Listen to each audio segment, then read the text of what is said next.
მოგესალმებით მეგობრებო, ეს არის Nutrition Academy of Georgia-ს შემდგომი პოდკასტი. დღეს ვისაუბრეთ კოტე ჩახუნაშვილთან ერთად, პედიატრი ძმებიდან მეორე ძმასთან, ვისაუბრეთ სასკოლო ასაკის ბავშვის კვების საჭიროებაზე, ყველა წერტილს მიუყევით ზრდასრულობამდე. ეს პოდკასტი მნიშვნელოვანია ყველასთვის, ვისაც ყავს შვილი, ან აპირებს, ან ყავს მოზარდი, ახლო-მახლო.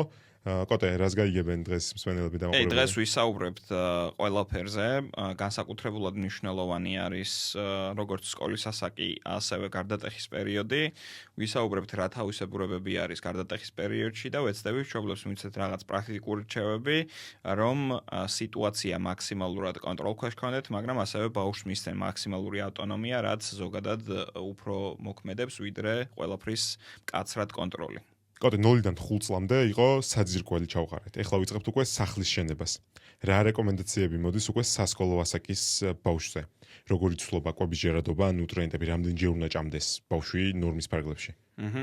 მოდი მივაბათ ისევ წინა ასაკობრივ ჯგუფს, ანუ სკოლამდელ ასაკს. პირველ რიგში ჩვენ უნდა ვეცადოთ და ისედაც ბუნებრივად ესე არის, რომ მეტი ავტონომია აქვს უკვე ბავშვს, ხო? იმიტომ რომ სკოლაში მშობელთან ერთად ვერ ივლის და შესაბამისად უფრო მეტი პასუხისმგებლობა არის უკვე ბავშვზე. იქიდან გამომდინარე, წინა პოდკასტში თქვენ რაც ისაუბრეთ, ძალიან მნიშვნელოვანია, რომ ბავშვი თავიდანვე მიეჩვიოს გარკვეულ ავტონომიას, თუნდაც იმაზე, რომ ჯანსაღი კვების რაციონის არჩევა თვითონ შეეძლოს, მაგალითად ის შეძლოს, რომ აიღოს დაბალანსებული თებში სიტყვაზე, თუ არის იქ კაფეტერია, რაიმე მსგავსი, არ აიღოს მარტო ცემეული სიტყვაზე, აიღოს როგორც პროტეინი, ასევე ხილი, ბოსტნეული, მარცვლეული და რძის პროდუქტიც თუ უნდა შეივსოს. ხო, აქედან გამომდინარე, ჩვენი მთავარი მიდგომა უნდა იყოს, რომ ეს ყველაფერი გავაძლიეროთ უკვე და ამას ჩვენ უნდა ვახერხებდეთ უკვე პატარა ასაკიდანვე, მაგრამ სკოლაში ავტონომია ჩვენ მეტად უნდა გავზარდოთ, უბრალოდ სახლში, როდესაც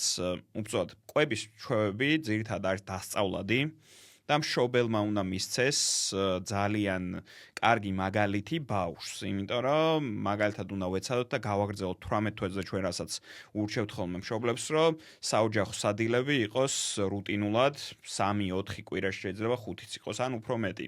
რაც უფრო მეტი იქნება, მით უფრო უკეთესი იქნება, მაგრამ ეხა დღევანდელი ცხოვრების რიცხვში ცოტა რთული შეიძლება იყოს მშობლისთვის, რომ ამ ყველაფერს მიაქციოს ყურადღება და აქედან გამომდინარე ჩვენი ის არის, რომ ანუ მშობლისგან ეს ყველაფერი უნდა კიდევ ერთხელ გააძლიეროს, რომ იცოდეს ჯანსაღი რაციონის არჩევა. ძირითადად ამ ასაკში ალბათ უკვე მე ვასწავლიდი ბავშვს და ჩვენთან პაციენტები ვინც მოდიან უკვე სასკოლო ასაკის, ვცდილობ რომ ვასწავლო თვითონვე როგორ აარჩიოს. მაგალითად 4 ნაწილად თეფშის გაყოფა ყველაზე მარტივი წესი არის და ჩვენს მაგალითად ბიბლიაში ნელსონის პედიატრიაში პირველი რაც ჩვენთვისაც არის მოწოდებული, რომ უკვე სასკოლო პერიოდის ასაკიდან ბავშვსაც აუხსნათ ჯანსაღი რაციონი როგორ არის და მაგალითად აუხსნათ რომ 4-ად უნდა გაყოს თეფში, თითო ეს პორციად ითვლება და მისი პორცია არის ხელის უვლის ზომის ხელა და იქაც ჭიქა წარმოიდგინოს, რომ ეს არის რძის პროდუქტი, რაც ძალიან მნიშვნელოვანია მისი ზრდის ხო, აქედან გამომდინარე ეს ყველაფერი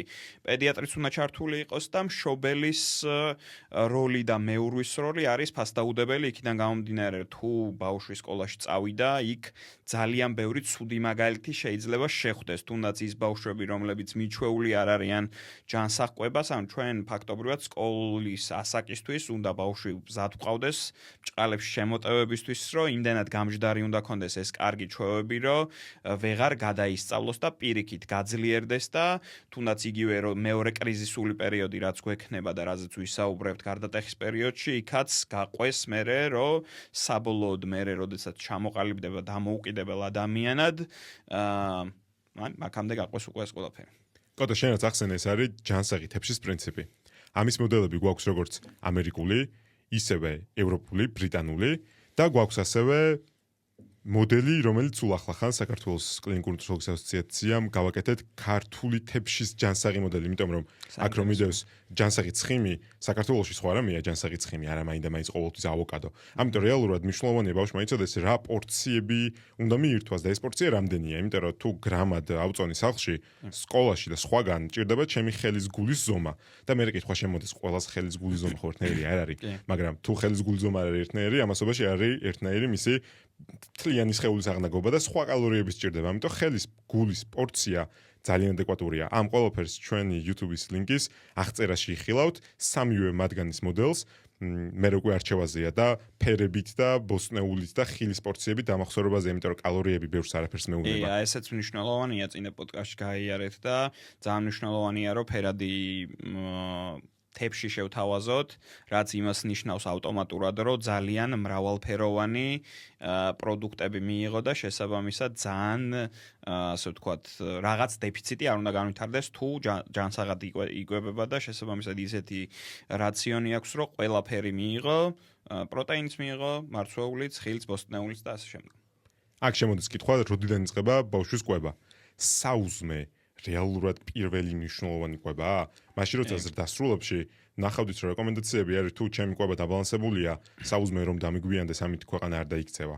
რა ხდება? ბავშვთან პირიქით არის. რა ხდება სასკოლო ასაკის ბავშვში? ნახე, სკოლის ასაკი ძალიან მნიშვნელოვანია, ნუ ბაღიც მნიშვნელოვანია, მაგრამ ბავშვისთვის დილა არის განსაკუთრებულად მნიშვნელოვანი, მით უმეტეს სკოლაში, იმიტომ რომ სკოლაში იქ მიდის ბავშვი რაღაც უნარების ასათვისებლად. ბავშვი თუ იქ იყო ენერგიის გარეშე, ძილიანი, არ იყო კონცენტრირებული, შესაბამისად ჩვენ ამ მისიას ვერ შევასრულებთ ჭყალებში მისიას, ხო? აქედან გამომდინარე, ჩვენი მიზანი უნდა იყოს, რომ ბავშვმა დილით მიიღოს ადეკვატური საკვები, თუნდაც ვეცადოთ რომ ამავე პრინციპით გავყოთ და ალბათ პროტეინებს უფრო წამოვწევდი წინ და ძალიან მნიშვნელოვანია ამის გამო, იმიტომ რომ ჩვენ ახლა დასრულებში თუ დაგვიგვიანდა შეიძლება იმდენი რამის დასწავლას არ ვახდენდეთ, უბრალოდ სასკოლო პერიოდში ხო ინტენსიური ათვისება მიდის გარკვეული სოციალური, არასოციალური და უბრალოდ ფაქტობრივი ცოდნის და რაღაცა კონკრეტული უნარების და ეს ყველაფერი შეიძლება დაქვეითდეს. ამას ასევე სკოლამდელ ასაკში მნიშვნელობა აქვს, იმიტომ რომ ბაღშიც არანაკლებ ინფორმაციას იღებს, მაგრამ სკოლაში განსაკუთრებით უფრო ალბათ ორჯერ უფრო მნიშვნელოვანია, რომ ბავშვი კონცენტრირებული იყოს და ზოგადად წარმატებული იყოს სკოლაში და მოსწრებაში არ ჩამორჩეს თავის კლასელებს, რაც შემდგომ შეიძლება ბევრ რამეში პრობლემად წამოეწიოს. საუზმე არის აუცილებელი ამ დროს ბავშვისთვის და კიდევ უფრო მნიშვნელოვანი ჯანსაღი საუზმე. ეხლა ეს ჯანსაღი საუზმე რას ნიშნავს? პირველი კითხვა, როგორი უნდა იყოს პორციით?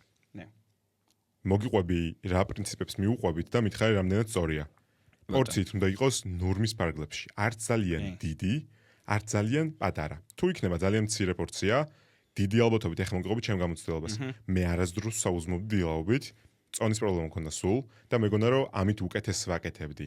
ანუ რაც ნაკლებ კალორიას მივიღებდი, მით უფრო უკეთესი იქნებოდა. სკოლაში არ ვჭამდი, ბუფეტში არსებული პროდუქტები არ ყოფილა ჩემი ინტერესის წყარო, ამასობაში ვიცოდი რომ ცუდი იყო, ვიცოდი რომ წონა მაწუხებდა და ჩემი პრობლემა არასდროს ყოფილა ცუდი საკვების ჭამა, ჭყალებში ცუდის. იყო სწორი საკვების ბევრი ულუფის მირთმევა და ეს იყო სწორედ იმით გამოწვეული, რომ დილით არაფერი ვჭამე, სკოლაში არაფერს გავეკარე, მივედი სახლში და ეხლა დაიწყო ჩემი ღრეობის პერიოდი. არც პორციას ვაკონტროლებდი, არც კალორიებს, ამან გამოიწვია ასევე ასაკის მატებასთან ერთად არასწორი კვებით შემოყალიბება, ამ შესახებ binge eating-ს, ან კომპულსურ კვებას, ერთ კვებაზე დიდი ულუფის მიღებას. მაგაში მეც მოყვები, ოღონდ უფრო გვიანი ასაკიდან, დაახლოებით სტუდენტობის პერიოდში ეგეთი რაციონი მქონდა. შესაბამისად წონაში მატება არ მქონდა, მაგრამ ერთ ჭამაზე ძალიან ბევრს ჭამდი და მეც ჯანმრთელობის მხრივ ძალიან ბევრი პრობლემა ძალიან ბევრი პრობლემა რა, ეხლა კონკრეტულად კუჭაწლავის ტრაქტის მხრივ რა პრობლემები შეიძლება შეგექმნას, მაგალითად ნაღლის ბუშთან დაკავშირებული და ასე შემდგომ შემექმნა. პორციას რაც შეეხება, აბსოლუტურად გეთანხმები, იმიტომ ნახე, ცოტა მივეცით, მალე მოშივდა ბავშვს, იქ შეიძლება სკოლაში ისეთი რაღაცა შეჭამოს, რაც თლად კარგი არ არის. და ასევე მნიშვნელოვანია ის, რომ თუ ბევრი მივეცით, ამ შემთხვევაში შეიძლება პირიქით იმდენად გადაიტვირთოს კუჭაწლავის ტრაქტი, რომ აი ეს წეღარაც ვქვი, რომ მჭირდება რომ ფოკუსირებული იყოს ბავშვი, აქტიური იყოს და ასე შემდგომ, ეს ყველაფერი დაირღვეს იმას, რომ აღარ მივაქციოთ ყურადღება, რომ დღის განმავლობაში შეიძლება ჯამული კალორიები და ასე შემდგომ გადააჭარბოს, ხო?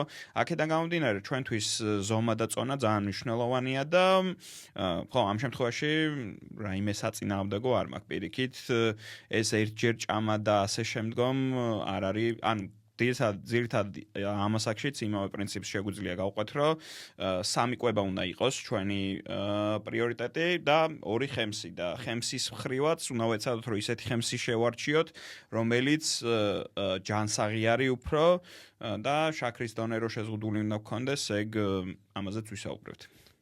ეხლა ეს არის სპორტის ნაწილი. ანუ შენ რაც თქვი, ჯანსაღი თეფშის პრინციპი, ერთი თეფშის ულუფა პლუს მინუს ყველა თეფში ერთმანეთს გაქვს, არ გულისხმობ ძალიან პატარა ან ლანგარს, ხო? ეს არის ერთი თეფში დიამეტრი პლუს მინუს ერთნაირი ექნება.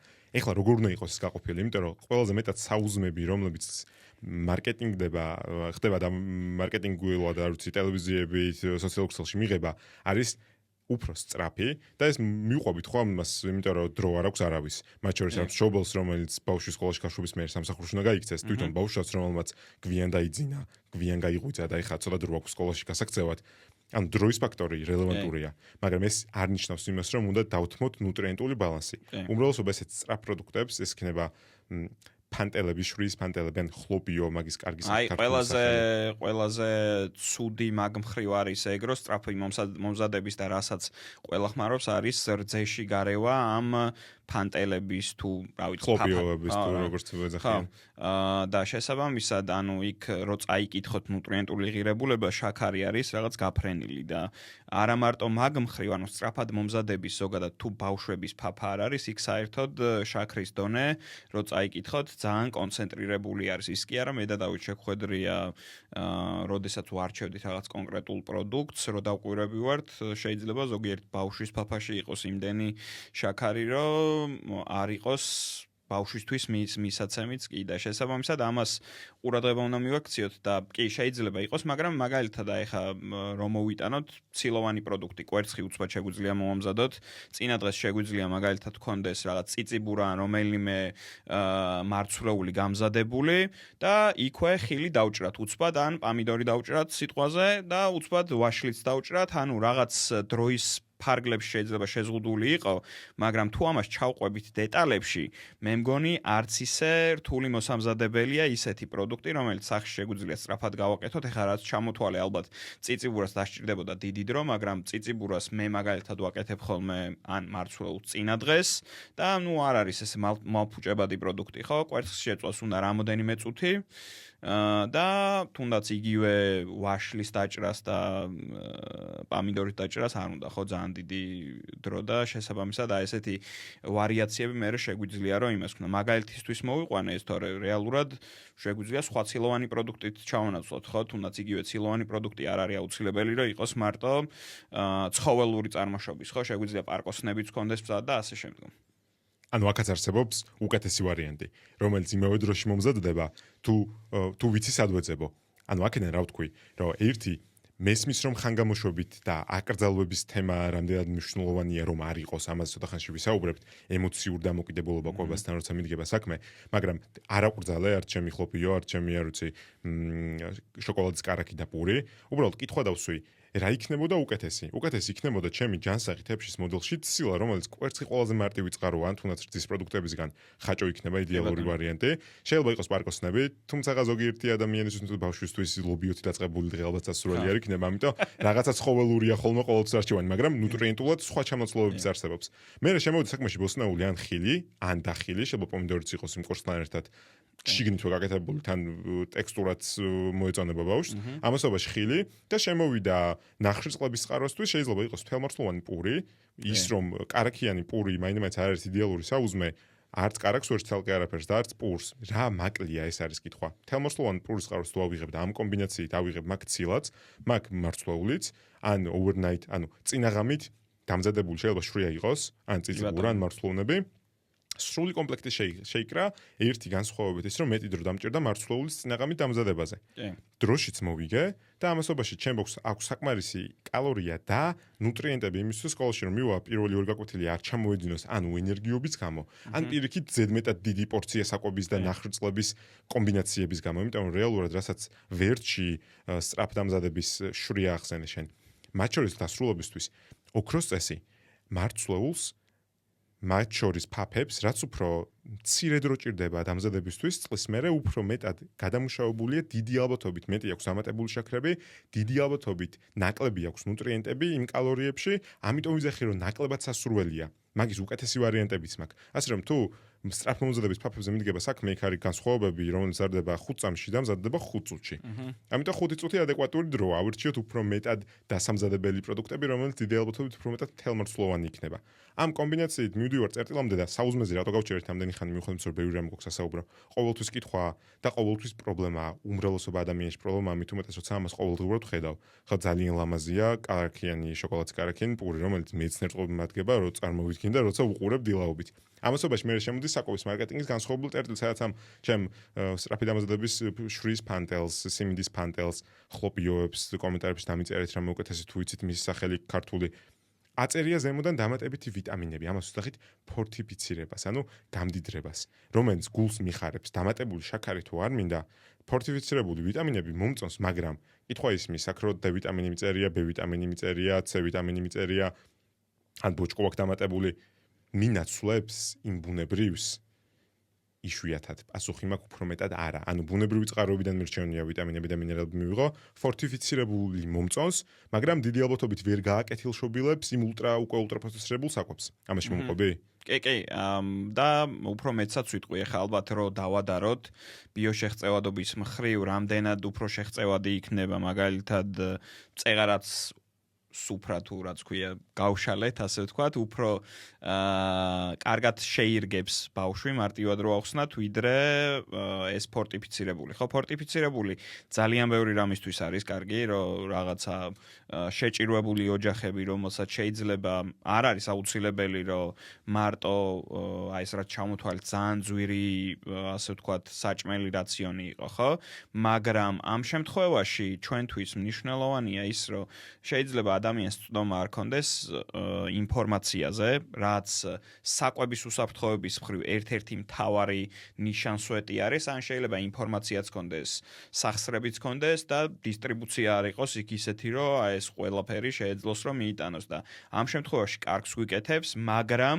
ზოგადად თუ ჩვენ შევადარებთ ჯანსაღ ან რამდენად ჯანსაღი არის ეს, დაახლოებით ჩვენ მიერ ჩამოთვლილი ბუნებრივად დამზადებული იქნება აქ და ასე ვთქვათ ფორტიფიცირებული იქნება აქ. თუმცა ხო, რა თქმა უნდა, ამის დაკნინებაც არ შეიძლება ისეთი რეგიონებისთვის, სადაც ხელმისაწვდომი შეიძლება არ იყოს კონკრეტული ნუტრიციული კალათა ან ინფორმაცია, ან ზოგადად ფინანსურად არ იყოს იქ ადამიანები ისე მყარად, რომ ესე შეეძლოს ბევრი რაღაცის ყიდვა. მე ვიდავებდი რომ შეიძლება ეს უფრო იაფი გამოვიდეს საბოლოო ჯამში, მაგრამ ხო საკამათო თემაა. საკამათო თემაა და მთავარია ამ საკამათო თემას საიდან მივუდგები.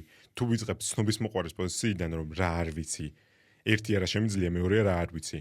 რეალურად ჩვენი საუბარი არის წყარო ადამიანებისთვის, რომელიც როგორც ჩვენ თქვი, ეს იქნება ყვებით უსაფრთხოება თუ იქნება მათ შორის ნუტრიოლოგია, პირველი მთავარი გასაღებია. ამ კარს თუ ვერ გავწვდი, არც ხელმისაწვდომობა რომ მქონდეს არ დამეხმარება და ასევეა ხელმისაწვდომობაში გულისხმობ მატერიალურ ხელმისაწვდომობას. იმიტომ რომ როცა საკითხავს ვამთ, მაგ თუ არა ინფორმაცია მივიღეთ ინფორმაცია, მოусმინეთ ჩვენ პოდკასტს, სხვა კიდე ბევრ შეხვედრებს რომელიც გვექნება. ამის მერე რა არჩევას ვაკეთებ, კითხვა ისმის, იმიტომ რომ საქართველოს სტატისტიკით ერთი ჭარბწონიანობის სტატისტიკა საკმაოდ მაღალია. ბოლო კვლევებით 60%-მდე ადის ჭარბწონიანობის სიმსუქნის სტატისტიკა ერთად დასრულებში. მოზარდებშიც არ გვაქვს უკეთესად საქმე 5-დან 9 წლამდე ასაკობრივი ჯგუფები იყოფა, მაგრამ ზოგიერთ ასაკობრივ ჯგუფში 33%-ია ჭარბწონიანობის სიმსუქნის სტატისტიკა ერთად, რომელიც არის საკმაოდ მაღალი, ევროპის მასშტაბით მე-5 ან მე-7 ადგილას ვდგავართ, გააჩნია ასაკობრივ ჯგუფში და ძალიან საინტერესო სტატისტიკაა დანახული მატერიალური შესაძლებლობის კუთხით. სოციოეკონომიკური სტატუსი რაც უფრო მაღალი აქვს ოჯახს მოცილად დასრულებზეც გადავიდეთ, რაც უფრო მაღალი სოციოეკონომიკური სტატუსი აქვს კაცს, მით უფრო ნანახია რომ მაღალი აქვს საქართველოში სხეულის მასის ინდექსი.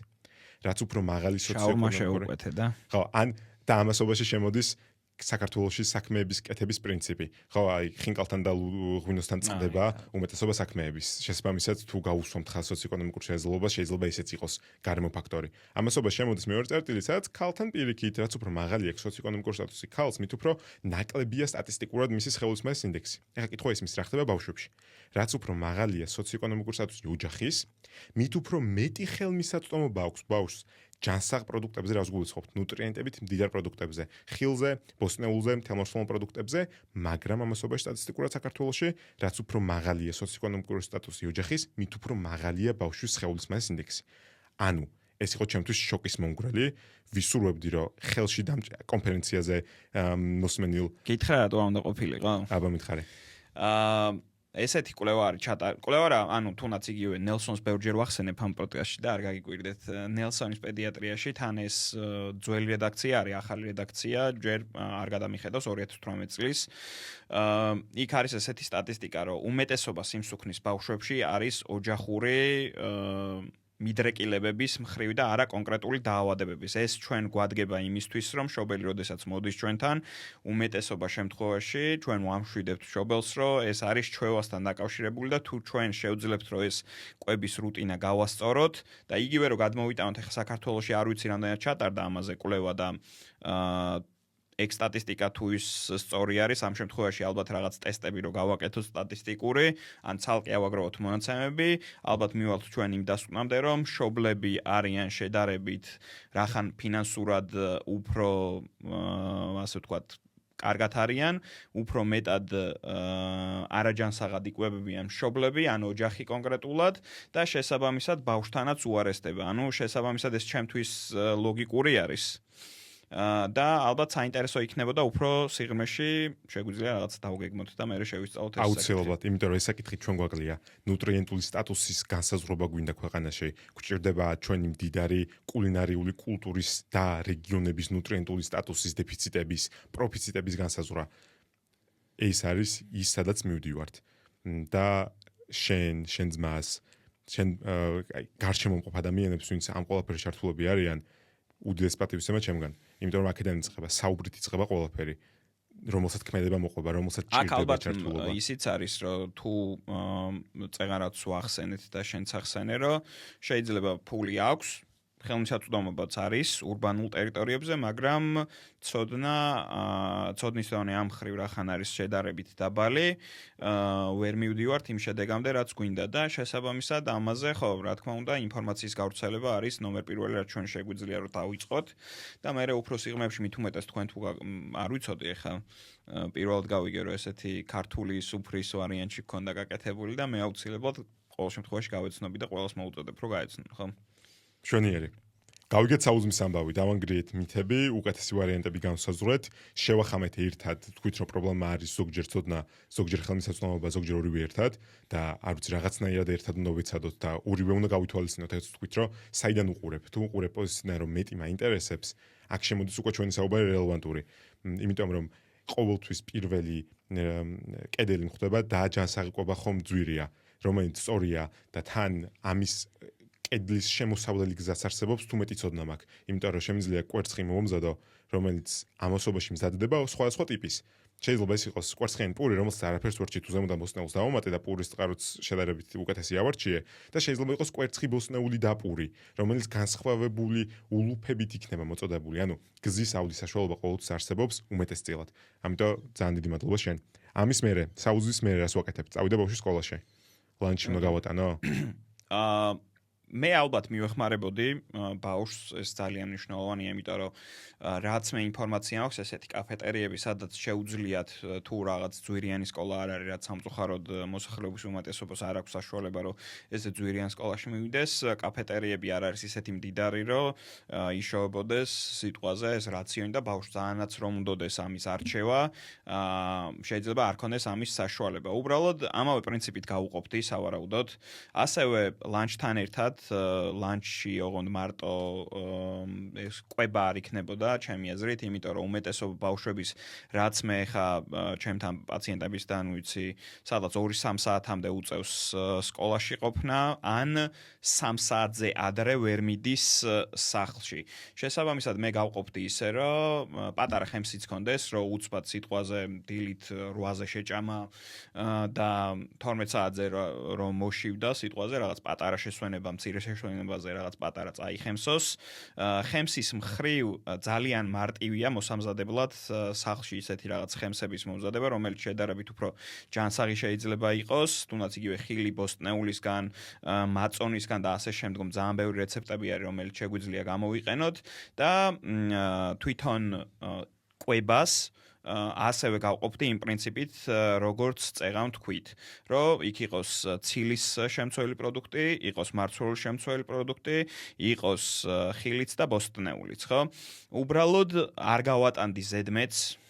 ჩემი რჩევა იქნებოდა, რომ ზედმეტი არ გაატანოთ, იქიდან გამომდინარე, რომ პირველ რიგში ეს ჰიგიენურ პრობლემას ქმნის, რომ შეიძლება იქ რაღაცა მთელი დღის განმავლობაში ჩანთაში რო იდოს ეს მაცივრის გარეთ შეიძლება რაღაც კონკრეტული სუნია უვიდეს, დალპეს ასე შემდგომ, ან შეიძლება თუნდაც იგივე სხვა ბავშვებთან მე რაღაც სოციალური პრობლემები შეიქმნას, ხო, ამ ჭარბად გატანებულმა საკვებმა, აქედან გამომდინარე ზომიერების ფარგლებში ისევ ვეცადოთ, რომ არც მეტი, არც ნაკლები გავატანოთ, უბრალოდ წარმოიდგინეთ, რომ 8 საათზე რო შეჭამა ბავშვმა, ფაქტობრივად საუზმე ჭამეთ სახლში, მაგრამ სანამ სახლში დაუბრუნდები და სადილს შევჭამ, ფაქტობრივად ეს ის ლანჩი არ არის ჩვენ, რასაც ლანჩს ვეძახით, ხო? იმიტომ რომ ბავშვისთვის ეს ძალიან დიდი შუალედი გამოდის და ალბათ უფრო როგორც სადილს ისე უყურებთ, აი ვახშმამდე რომ უნდა მიაღწევინოს ისეთი რაციონი უნდა გავატანოთ. ანუ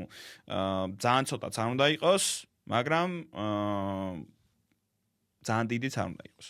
აქ ბევრ ლანჩის ყუთში ასევე არის ხოლმე ხარიხება დაყოფილი, რომელიც პირდაპირ მეუბნება აიღეს შემი ჯანსაღითების მოდელი და ჩამილაგე ულუფები როგორც საჭიროა. ასე რომ იდეალური რჩევაა. ეხლა შემოდის აქ მეორე ნაწილი. რა იქნება უკეთესი? არ გატანება და საერთოდ არ ჭამას, ჯობია ხემსი მაინც წაიღოს. და იდეალურ შემთხვევაში მიაქ ლანჩი, რომელშიც ასევე შეიძლება თხილეული იყოს ხემსი 1 მუჯა 30 გრამის მიახლოებით, ან ხილი, რომელიც მე 1 ცალი დაჭრილი. აქაც არსებობს გამოსავალი თუ ვერ ვატან სრულფასოვან ლანჩს ან სადილს ხემსი მაინც იყოს. თუ ხემსი იქნება, მაშინ თუ ვიცი რომ ხემსი მიაქ, მაშინ იყოს 2 ხემსის წყარო ერთად, მაგალითად ხილეული და ხილი ერთად იყოს.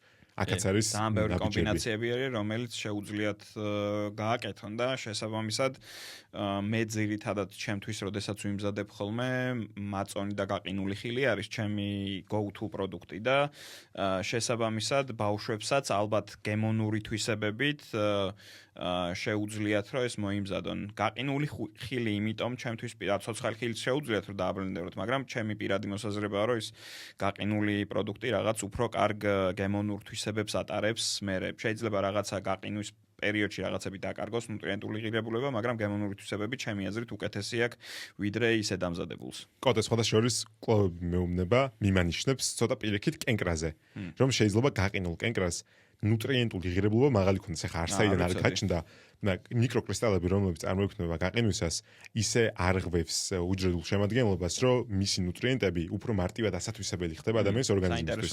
ასე რომ მანდაც შვიდად ქონდეს გული, რომ ნუტრიენტებადაც კარგად მივიღებთ და გემოც უკეთესი იქნება და ტემპერატურაც უკეთესი იქნება, რომელიც გამიმარტივებს საკვების სრულყოფილად თან ბედნიერებას მომცემს საკვების მიღების მერე და ამასობაში შემოდის, ახლა შენ თქვი, მე რას ვაკეთებო? და კითხვა გამიჩნდა, რას გააკეთებდნენ ჩემი მშობლები. იმიტომ რომ ყველაზე პირველი წერტილი, როცა ვესაუბრები ადამიანსაც ჩვილი ყავს სასკოლო ასაკის, არის რითი საუზმობ. იმით საუზმობ, რაც ბავშვს მორჩა საუზმისას. ამიტომ ვიფიქრე, რომ რეალურად ბავშვის საკვებზე როცა ზრუნავ და დილით სწრაფი მოზადების ფაფის მიღმა გარდა უკეთესად ჩამნაცვლობად არის ეს კვერცხი იქნება მარცვლეული თუ ხილი. ის თუ მორჩა, უკვე შენი საუზმეც გაკეთილშობილდა მასთან ერთად. ამიტომ რეალურად ჩვენ ვისაუბრეთ დავითთან წინა პოდკასტში, რომ ოჯახის კვების ჩვევები პირდაპირ არ ეკლვადია და შენ რაც მითხარი, სტატისტიკა ლოგიკურია, იმიტომ რომ არ ეკლვადია ბავშვზე. აი ეს არეკლადია ნიშნავს მივიწყებ გამოსწორებას, მე რას მომიმზადებ საუზმეს იმის გათვალისწინებით, რომ შვილი მყავს. კი, ანუ საკუთარ თავზეც ხომ უნდა იზრუნოს მშობელმა და შესაბამისად ეს ბმაში არის. მე კონკრეტულად და შენც ასაკობრივად ისეთ პერიოდში გავიზარდეთ, რომ ეს დღევანდელი რჩევები შეიძლება ცოტა არარელევანტური იყოს იმ პერიოდში, მაგრამ ეხა ყოველ შემთხვევაში შედარებით უკეთესი მდგომარეობა ამ მხრივ და მე ვფიქრობ, რომ მშობლების მიდგომაც განსხვავებულია, უნდათ რომ რაც ევროპაში, ამერიკაში მიდგომებია ის მაქსიმალურად გადმოიტანონ და ჩვენ ამაში ხელი უნდა შევუწყოთ, რომ მაქსიმალურად შეძლონ ამ ყველაფრის დანერგვა. და რაც თავია გავაგებინოთ, რომ არაფერი რთული ამაში არ არის. ზუსტად 100%-იანი ხარ. მაშინ როცა საქმე მიდგება, გავაკეთე და სწორად მიდის ყველაფერი. ამას რითი ვსაზღვრავ? რეალურად შედარებით დაბალი ასაკის ბავშვზე ზრდა განვითარების ტემპი ამას რითი ვადგენ? პედიატრთან გინდება და რა პერიოდში ერთხელ უნდა მოგმართოს ამ ასაკის ბავშვმა? მოდი დავიწყოთ მაშინ გეგმიური ვიზიტებით. გეგმიური ვიზიტები თავიდან არის მაგალითად 5-დან 14 დღემდე, მერე 1 თვეზე, 2 თვეზე, 4 თვეზე, 6 თვეზე, 9 თვეზე ეხლა რო არ ჩამოთვალო ყველა თვე ყოველ 3 თვეში 18 თვემდე მერე 6 თვეში ერთხელ 36 ანუ 3 წლამდე და მერე უკვე წელიწადში ერთხელ, ხო? აი პირველი ვიზიტიდან დაწყებული იდეალურ ვარიანტში ჩვენ უნდა ვაწარმოებდეთ ზრდის ცხრილს. ზრდის ცხრილი მნიშვნელოვანია იქიდან გამომდინარე, რომ ჩვენ ვაფასებთ სხვა უნარებთან ერთად, რამდენად ერთსა და იმავე რეგიონს მიუყვება ბავშვი. შესაბამისად, ამ დროს ჩვენთვის ეს მარტო არ არის რაღაცა სტატისტიკური მონაცემი. ეხლა ერთხელ რომ მოვა ბავშვი იქ აწონი, გაზომავ, არასდროს არ არის ინფორმატიული, იმიტომ რომ შესაძლებელია მისთვის ეს დაბალი ან მაღალ ზონაში სიმაღლის და წონის მაჩვენებელი იყოს ნორმა, იმიტომ რომ სულ ერთი და იგივე რეგიონს მიუყვება, მაგრამ მაგალითისთვის ძალიან მარტივად რო ავხსნათ, მე შეგვიძლია თქვენც მოგაწოდოთ ამ პერცენტილურ ცხრილებზე და ზრდაზე როგორ ვაფასებთ დეტალური ვიდეო, რომელიც ჩვენც გვიდევს YouTube არხზე და ესეც ჩავთოთ, თუმცა მარტივად ავხსნით შემდგომს. როდესაც ჩვენ გვაქვს ზრდის ცხრილი, ჩვენ იდეალურ ვარიანტში, პირველი გვაინტერესებს, რამდენად ერთი და იგივე რეგიონში არის ბავშვი. მეორე რაც გვაინტერესებს, ჩვენ შეგვიძლია სპეციალური ფორმულებით ან კალკულატორებიც არის, ეგრეთ წოდებული mid parental height დავითვალოთ, რომელიც გოგოებში და ბიჭებში ცალ-ცალკე გვითვლის რა რეგიონში არის მოსალოდნელი მათი ზრდა. კოტა რეგიონზე როცა საუბრობ, ეს არის ცხრილში კონკრეტული ზოლები არის. ზოლები არის, შეგიძლია ჩაგიგდებ და შეგვიძლია რომ აღწერაში ნახავთ ამ აღწერაში და შეგიძლიათ რომ თვითონ გამოიტანოთ გრაფიკი, რომ წარმოდგენა შეექმნეთ, ხო, მშობლებს. და მაგალითისთვის, როდესაც ეს აცდენაშია პრობლემა არის, ან ზევით ან ქვევით, როგორც წესი არ აქცევენ ხოლმე ამას ყურადღებას, მაგრამ მაგალითად ერთ-ერთი პაციენტი მყავდა, თუ სწორად მახსოვს 2 კვირის წინ, რომელიც ტანი სწრაფად აიყარა სკოლის ასაკში, მშობლების საშუალო დათვლილ სიმაღლეს გაასწრო 2 სტანდარტული გადახრით, რაც არის 1 ზოლი და აქ უკვე ჩემთვის ეს ინფორმაცია იყო, მოვიდა ჩემ თავში ინფორმაცია, რომ აქ უნდა გამოვრიცხოთ ნაადრევი გარდატეხა ხო არ დაიწყო. შესაბამისად, გარდა ამისა, ჩვენ როდესაც გვაქვს ისეთი მოცემულობა, რომ სიმაღლე მიდის ჩვეულებრივად, მაგრამ წონამ უცბად დაიკლო და დაიწყო ქვევით ჩამოსვლა რეგიონში, ანუ კონკრეტულად მიუყვებოდა შუა რეგიონს და უცბად ესეც გადმოხდა 2 სტანდარტული გადახრით ქვევით, ხო? ამ შემთხვევაში ჩემთვის ეს არის ადრეული სიგნალი, რომ კალორიული დეფიციტი შეიქმნა. ძალიან მარტივად რო ვქნათ, ყველაზე პირველი რისკი რაც იქნება, რაც კარგად უნდა შევადგინოთ ბავშვი რა სჭამს, დავითვალოთ ყოველდღიური რაციონში რა არის, კალორიებს რამდენს იღებს, ცილას რამდენს იღებს, ასე შემდგომ და ვეცადოთ, რომ ეს გამოვასწოროთ.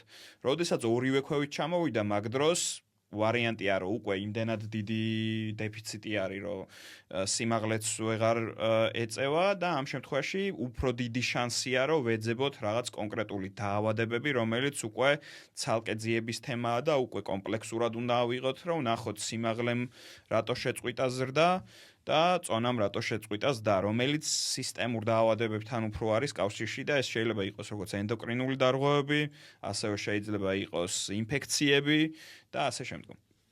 კოტა, ეხლა შენ რაც მითხარი არის ის რომ როცა აკვირდები ამ ყველაფერს, თან მითხარი შენ თავში რა ხდება და ეს რაც იყო აკვირდები წონას და თუ სიმაღლესთან შეფარდებით წონამ ძლიერად დაიკლო, კითხვა ჩდება ხო არ იცავს ბავშვი არადეკვატურ კვების სტილს, ან თავისი არჩევით ან ხო არ მოხდა გარემოში, სადაც ხელმისაწვდომობა არ აქვს ნუტრიენტებზე, ნაკლებს ჭამს რეალურად რაც ჭირდება. ან პირიქით თუ სიმაღლე მიუყვება ნორმას, ზრდის და წონა ნახე ერთიანად მაღლა ასული, აქ მოკითხვა ისმის, რა შეიცვალა კვების სტილში ისეთი რამაც წონის მატება მომცა. კი, მარტო კვების სტილში არ ჩვენ გვაინტერესებს ასევე ზევით თუ წავიდა, უკვე გვაინტერესებს ფიზიკური აქტივობაც, შეიცვალა თუ არა და შეიძლება გაგვიკვირდეს, მაგრამ ფიზიკური აქტივობა მით უმეტეს უკვე სკოლის ასაკში ძალიან მნიშვნელოვანი არის ხოლმე, ხო? და თუ სკოლა შედარებით შორს არის, მაგალითად შეიძლება საკმარისი იყოს, რომ სკოლაში ფეხით მივიდა და მოვიდა ბავშვი, მაგრამ თუ ძალიან ახლოს არის მაგალითად რა ვიცი იქვე და 2 წუთს არ ჭირდება სკოლაში მისასვლელად შეიძლება ეგ ფიზიკური აქტივობა არ იყოს საკმარისი რომ ეს ყველაფერი დააკომპენსიროს ასევე გვაინტერესებს შეიცვალა თუ არა კვების სტილი ეს ორივე თუ არ შეცვლილა ამ შემთხვევაში უკვე მივდივართ ისევ დაავადებამდე ხო როგორც არის მაგალითად ფარისებრის პრობლემები და ასე შემდგომ ან დიაბეტი და ნუ ეგ უკვე ოჯახური ისტორია თვითონ ბავშვს სიმპტომები აქვს მაგის მიხედვით გამორიცხავთ მაგრამ ხო ეგ ძალიან მნიშვნელოვანი არის რომ კვების რაციონიც კონტროლდებოდეს ან თუ მშობელი ვერ აკონტროლებს კვების რაციონს და არ იცის დღის განმავლობაში საერთოდ რა სჭამს ბავშვი ესეც გითხრას, ანუ უცბად მონიტორინგი სრულად შეწყდა.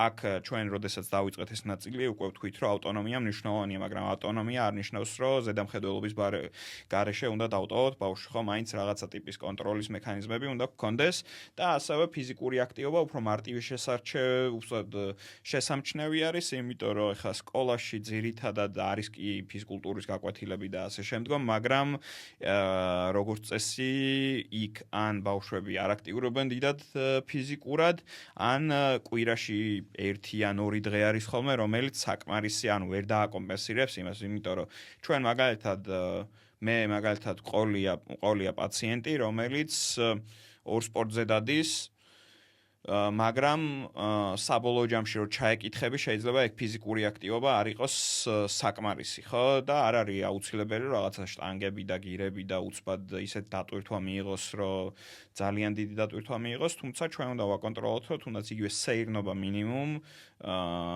იყოს ხოლმე შეთანხმებული მშობელთან, როგორც წესი, ბონდინგისთვისაც შეგვიძლია ეს გამოვიყენოთ მშობელთან. ფიზიკური აქტივობა და როდესაც საერთოდ 0 ფიზიკური აქტივობა აქვს, ჩვენ ვეუბნებით, რომ დაიწყონ 15 წუთით სიტყვაზე სეირნობით და ეს დრო გაიზარდოს სადღაც 1 საათამდე და სეირნობა არ არის ისეთი ფიზიკური აქტივობა, რომელიც რაღაც ძალიან ძლიერ პრობლემას შეუქმნის ბავშვს. თუ რა თქმა უნდა, იქ არ გვაქვს რაღაც ძვალსახსროვანი სერიოზული პრობლემა, რომელიც მიხედვას საჭიროებს, მაგალითად, ბრტყელი ტერფი არა აქვს და ასე შემდგომ, ხო? ანუ ფეხციერული არის ერთი უსაფრთხო რჩევა და მეორე ალბათ ყველასთვის შეძლებადი. არ საჭიროებს დამატებით ინვერტას, არ საჭიროებს გარემოს, არ საჭიროებს ფინანსურ ჩართულობას, საჭიროებს უბრალოდ დაგეგმვას. პროფესიულ ცოდნასაც. იმიტომ რომ ეს თანდაყოლილი პროცესია ფეხციერული, მათ შორის მშობლისთვის იქნება ძალიან კარგი, იმიტომ რომ რაც შენ ახსენე ის წერტილი რომ შეიძლება ბავშვი ფიზიკურად აქტიურია სპორტზე, მაგალითად როგორც წესი ამასაკში ჯგუფური სპორტული აქტივობებია ხოლმე, იქნება ეს ფეხბურთი, იქნება ეს კალათბურთი თუ სხვა. ჯგუფური სპორტული აქტივობების მიღმა თუ ჯდომარე ცხოვრების წესს მიუყვება ბავშვი, ეს არ ნიშნავს იმას, რომ აბალანსებს კვირაში 2 ჯერ ფიზიკური აქტივობა, საათნახევრიანი, მთელი კვირის ჯდომარე ცხოვრების წესს და ეს რელევანტურია ზრდასრულებშიც. ბოლო წლებში გაიზარდა ფიზიკური აქტივობისკენ სწრაფვა, გაიზარდა ვარჯიში, დარბაზებს მეტი ადამიანი მიმართავს ჯგუფური ფიზიკური აქტივობების სტატისტიკურად, მაგრამ სტატისტიკურად ასევე გაიზარდა მჯდომარე ცხოვრების წესი. სტატისტიკურად ასევე გაიზარდა ჭარბიწონა, ან სიმსუქნე. ანუ ყველაფერი გაიზარდა და კითხულსო მაშინ ვარჯიშმა რატო ვერ დააბალანსა ეს მჯდომარე სამსახურის წესი? იმიტომ რომ როგორც წესი კვირაში 3 საათიანი ვარჯიში მთელი კვირის ჯდომარე ცხოვრების წესს ვერ აბალანსებს და აქ შემოდის რჩევა სუბუქი ფიზიკური აქტივობები მთელი დღის განმავლობაში. ფეხციერული, კიბეების გამოყენება ლიფტის ნაცვლად, ფეხზე დგომა, ჯდომის ნაცვლად სადაც შეგვიძლია. აქ მინდა ერთ წერტილს შევეხო რა. ჯდომის კულტურა მარტო სამსახურის ნაწილი არ არის. სკოლაში ვეყალიბდება. გამონაკლის შემთხვევები მქონია სკოლაში, მასწავლებლები, რომლებიც მეუბნებოდნენ, როცა მოგინდება ადიქი. გაიარ გამოიარე. ისე რომ ზედმეტი ხელის შეშლა არ გამოგივიდეს პროცესისთვის, მაგრამ თუ მოგინდება ამ პოზიციიდან შეგიძლია ადგე. ამაზე რას ფიქრობ? ეს კულტურად რო ჩამოყალიბდეს. ჩემ მე ვერ წარმომიდგენი, იმიტომ რომ მე ისეთ დროს დავდიოდი სკოლაში, რაღაც მგონია ეხა დინოზავრი მგონია თავი, არც ისე დიდი ვარ, მაგრამ ხო, ანუ მე ეგეთი რაღაცა, ანუ არ მქონია კი არა ბევრთან, საერთოდ ვერც წარმომედგინა, რომ ჩემ დროს შეიძლება წამოდგარიყავი ის კი არა, ტუალეტში შეიძლება არ გაეშვი მასწავლებელს და ბოდიში და იქ რაღაც მარცხი მოქსულოდა, ხო, აქედან გამომდინარე ეგ მნიშვნელოვანი არის, რომ ჯდომარე ცხოვრების ჯერს ერთი სწორად ჯდომაც არ არის დიდად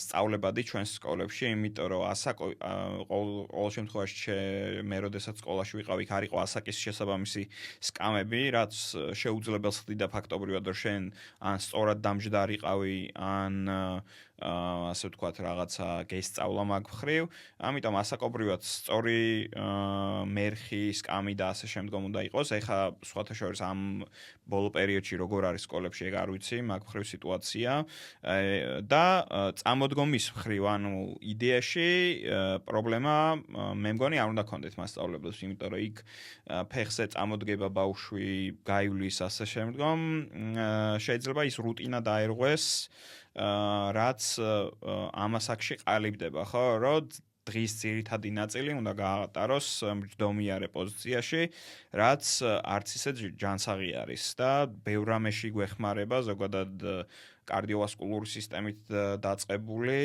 ზოგადად გაჯანსაღების მხრივ, ხო, ეს ჯდომა დიდად კარგი არ არის, თუმცა სწორად ჯდომის სწავლაც თუ სკოლიდანვე დავიწყებთ, კარგი იქნება. რა ხდება მაშინ გოთა, როცა მივდივართ ასაკამდე, რომელ ასაკში ხა შენ ახსენე, რომ ერთი წერტილი არის, რომელიც წერტილიც შენ ხვდები, რომ შეიძლება ნაადრევად დაიწყოს სქესობრივი მომწიფების ნაწილი. აი, ამას გოგოში და ბიჭში რომელ ასაკის დროს ველი და ამ დროს რა იცვლება მათ ნუტრიენტულ საჭიროებებში, რამე მეცვლება? სხეულის ფორმები როგორ იცვლება, რა არის ნორმა, რა არის გადახრა? კი, მოდი დავიწყოთ ასაკობრივი ნორმებით. 8 წელზე ადრე არ ველოდები გოგოებში, 9 წელზე ადრე არ ველოდები ბიჭებში. და როგორც წესი, ბიჭებში 1 წლით, უწოდ გოგოები 1 წლით უსწრებენ ხოლმე და შესაბამისად შეგვიძლია რომ ზედაზღვარით, ანუ დაგვიანებული გარდატეხაც, ასე ვთქვათ, ესე 1 წლიანი სხვაობით განვიხილოთ 14-15 წელი ან 14 წელი განვიხილოთ ორივე ასაკში, ხო? აქედან გამომდინარე, ეს ასაკები ვთქვით, ეხა რა იცვლება ამ მხრივ. აი ეს არის ძალიან მნიშვნელოვანი პერიოდი, რომლის დროსაც მე გავყოფთი 3 ნაწილს, ხო? პირველი არის, რომ იწყება სქესობრივი ჰორმონების წარმოება მასიურად, რომელიც ქმნის იმ ცვლილებებს, რაც არის სწრაფიზდა და ასე შემდგომ სქესობრივი მომწიფება. მეორე და ძალიან მნიშვნელოვანი არის ის, რომ ყალიბდება თირკმელზედა და ჯირკვალიც, უბრალოდ თირკმელზედა და ჯირკვალიც როგორც წესი იწყებს სრულად ფუნქციონირებას და კვების მხრივ, რაც ერთ-ერთი ყველაზე მნიშვნელოვანია, არის ის, რომ იწყება თავის ტვინის მომწიფება. ოღონდ იწყება ზოგი ეძახის ამას უკუღმა მომწიფებას, რომ ჯერ ემოციური ტვინი ამ ასაკში ასწრებს განვითარებას და შესაბამისად სჭირდება გარკვეული დრო რაციონალურ ნაწილს, პრეფრონტალურ კორტექსს, რომ დაეწიოს ამ პრიმიტიულ ნაწილს თავის ტვინს და მაგიტომ არის მეცნიერული გამართლება თუნდაც რაღაც კონკრეტულ ალკოჰოლზე, წვდომაზე, სამბორინეში შესვლაზე და ასე შემდგომ არის დაწესებული 18 წლიდან 21 წლის ჩათვლით, ხო? აქედან გამომდინარე ეს სამივე ნაწილი რომ ვიცით უკვე რომ ყალიბდება, აქედან წამყვანი არის ჩემი აზრით კვების მხრივ ეს თავის ტვინის თავისებურება, რაც აქვს გარდატეხის პერიოდში ბავშვს და ამ მხრივ გოგოებში პირველ რიგში და ბიჭებში შეიძლება იყოს პრობლემა, რომ არ გაგვეპაროს კვების დარღვევები. და პირველ რიგში ჩვენ ვაქცევთ ყურადღებას ბავშვი როგორ იკვებება, წონაში ხო არ დაუკლია, უარს ხო არ ამბობს კვებაზე, ასევე ხელზე არის გარკვეული ნიშნები, რომელიც შეგვიძლია ჩვენ ხშირად როდესაც ხშირად იწვევენ თვითონ პირღებინებას შევამჩნიოთ, აი კბილებივით, ნაკვენებივით არის ხოლმე ნაწიბურები, მაგალითად, როდესაც ძალიან ბევრს ჭამენ ბავშვები და მერე უკვე არ უნდათ რომ წონაში მოიმატონ და შესაბამისად პირღებინებას თვითონ იწვევენ და ასევე არის კითხვარები, რომლებიც შეგვიძლია გამოვიყენოთ. ით 26 არის ჩემი აზრით ყველაზე ყოვლისმომცველი კითხვარი, თუმცა ძალიან ბევრი არის 5 კითხვიანებიც და ასე შემდგომ. აქ ით 26-ში არის 26 კითხვა, თითო ქულა არის და შესაბამისად 20 ქულის ზევით არის უკვე პათოლოგია, ხო და ამის გაქართულებასაც ვაპირებთ ჩვენც და მე შეგვიძლია რომ გამოვიყენოთ, ხო და გარკვეულ რაღაც მიდრეკილებებში შეგვინდა რომ ასევე რაღაც პატარა კვლევები გავაკეთოთ ამ ხრივ, ხო? ეხლა რაც შეეხება გოგოებს და ბიჭებს, ეს პრობლემა, ანუ კვების დარღვევა რამ შეიძლება გამოიწვიოს ძირითადად, ხო? სწრაფად იცვლება სხეული, ემოციური ნაწილი უფრო არის წინ წამოწეული და შესაბამისად უჭირთ როგორც წესი თავისი სხეულის მიღება. შესაბამისად აქ წამყვანი არის მშობლის ურთიერთობა, როგორი არის ბავშვთან. რომ პირველ რიგში ბავშვი გრძნობდეს უსაფრთხოდ მშობელთან თავს, რომ ყველა ის მისი სისუსტე, ფსიქოლოგიური მხრივ ან შეკითხვები რაც აქვს, შეეძლოს რომ მივიდეს მშობელთან და გამოხატოს ეს მარტივად, არ დაუმალოს არაფერი, ეს სხვა მხრივაც გვაძლევს პლუს არა მარტო კვების მხრივ, თუნდაც იგივე სქესობრივი მომწიფების მხრივ ძალიან მნიშვნელოვანია რომ გახსნილი იყოს ბავშვი, ბიჭებში როგორც წესი ამას ემატება სარისკოს ქცევები, რომელიც კრიმინალთან არის ხოლმე დაკავშირებული და ესეც გვირჩევნია რომ მშობელს ენდობოდეს ბავშვი და სხვასთან კი არ მიდიოდეს, არამედ პირველ რიგში მშობელთან მიდიოდეს, რომ მას შეეძლოს მერე ამ რისკების მოდერაცია, ანუ დასტაბილურება, ხო? აქედან გამომდინარე, მე პირველ რიგში შეიძლება ჯანსაღი კვების რაციონი არის ცვლებოდეს, მაგრამ ბავშვის მხრივ ძალიან ბევრი რამე არის ცვალებადი, რასაც უნდა მივაქციოთ ყურადღება და შესაბამისად ძალიან ბევრი რამე არის კვების მხრივ და კვების გარეთ, რაც არ უნდა გამოგჩეს და ჩვენ თუ ეს ყველაფერი გამოგჩა, მე უკვე შეიძლება სერიოზულ პრობლემებამდე მივიდეთ და თუნდაც ის კვებითი დარღვევები შეიძლება არ არის ყველაზე საშიში, რაც შეიძლება ბავშვთან განვითარდეს, მაგრამ ძალიან ბევრი პრობლემა შეიძლება შექმნას ცხოვრების მანძილზე.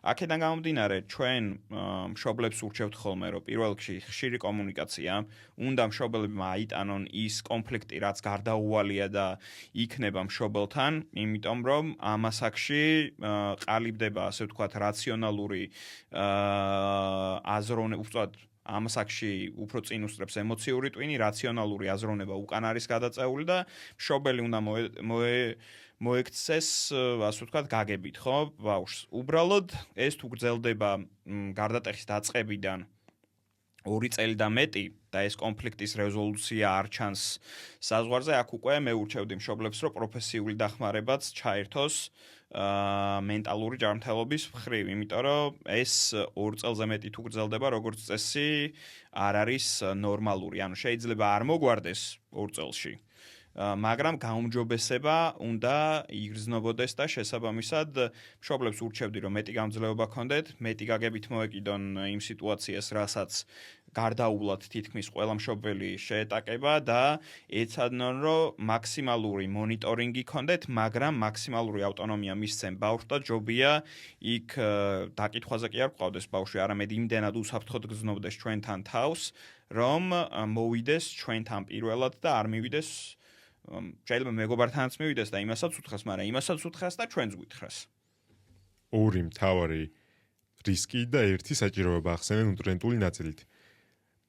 სქესობრივი მომწიფების ნაწილში გარდატეხის ასაკში. ეს არის სხეულის აღქმის დარღვევები, კვებითი აშლილობები და ნუტრიენტული საჭიროება, მეტი ნუტრიენტები ტვინის ადეკვატური განვითარებისთვის, რომელიც როგორც წესი წამყვანია. მოდი მაგაზეც გავამახვილოთ.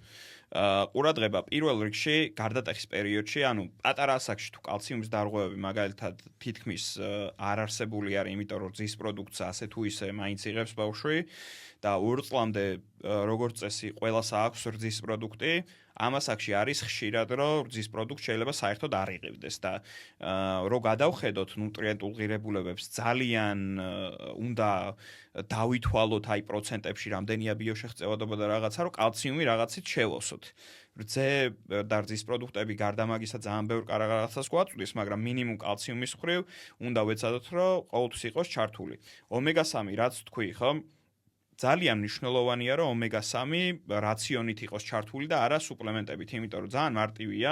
ისედაც ყველას მოუწოდეთ ეხლა რომ ვეცადოთ ცილოვანი პროდუქტი ასე შემდგომ და დაცულია რომ 2 პორცია მაქსიმუმ 3 პორცია თუ შეჭამა ზღვის პროდუქტი ეს პოლიარასატურირებული ცხიმების მარაგს შეივსებს მით უმეტეს კი და მათთან ერთად ასევე შეივსებს ომეგა-3-ის რაციონს, ხო? ერთი პორცია განიმარტება როგორც 84 გრამი, რომელიც შეძლებადია პორციულადაც და კვირაში 2-3 ჯერ. ანუ ეს არ არის საჭირო ყოველ დღე, ორგულით დაიწყოს დღე.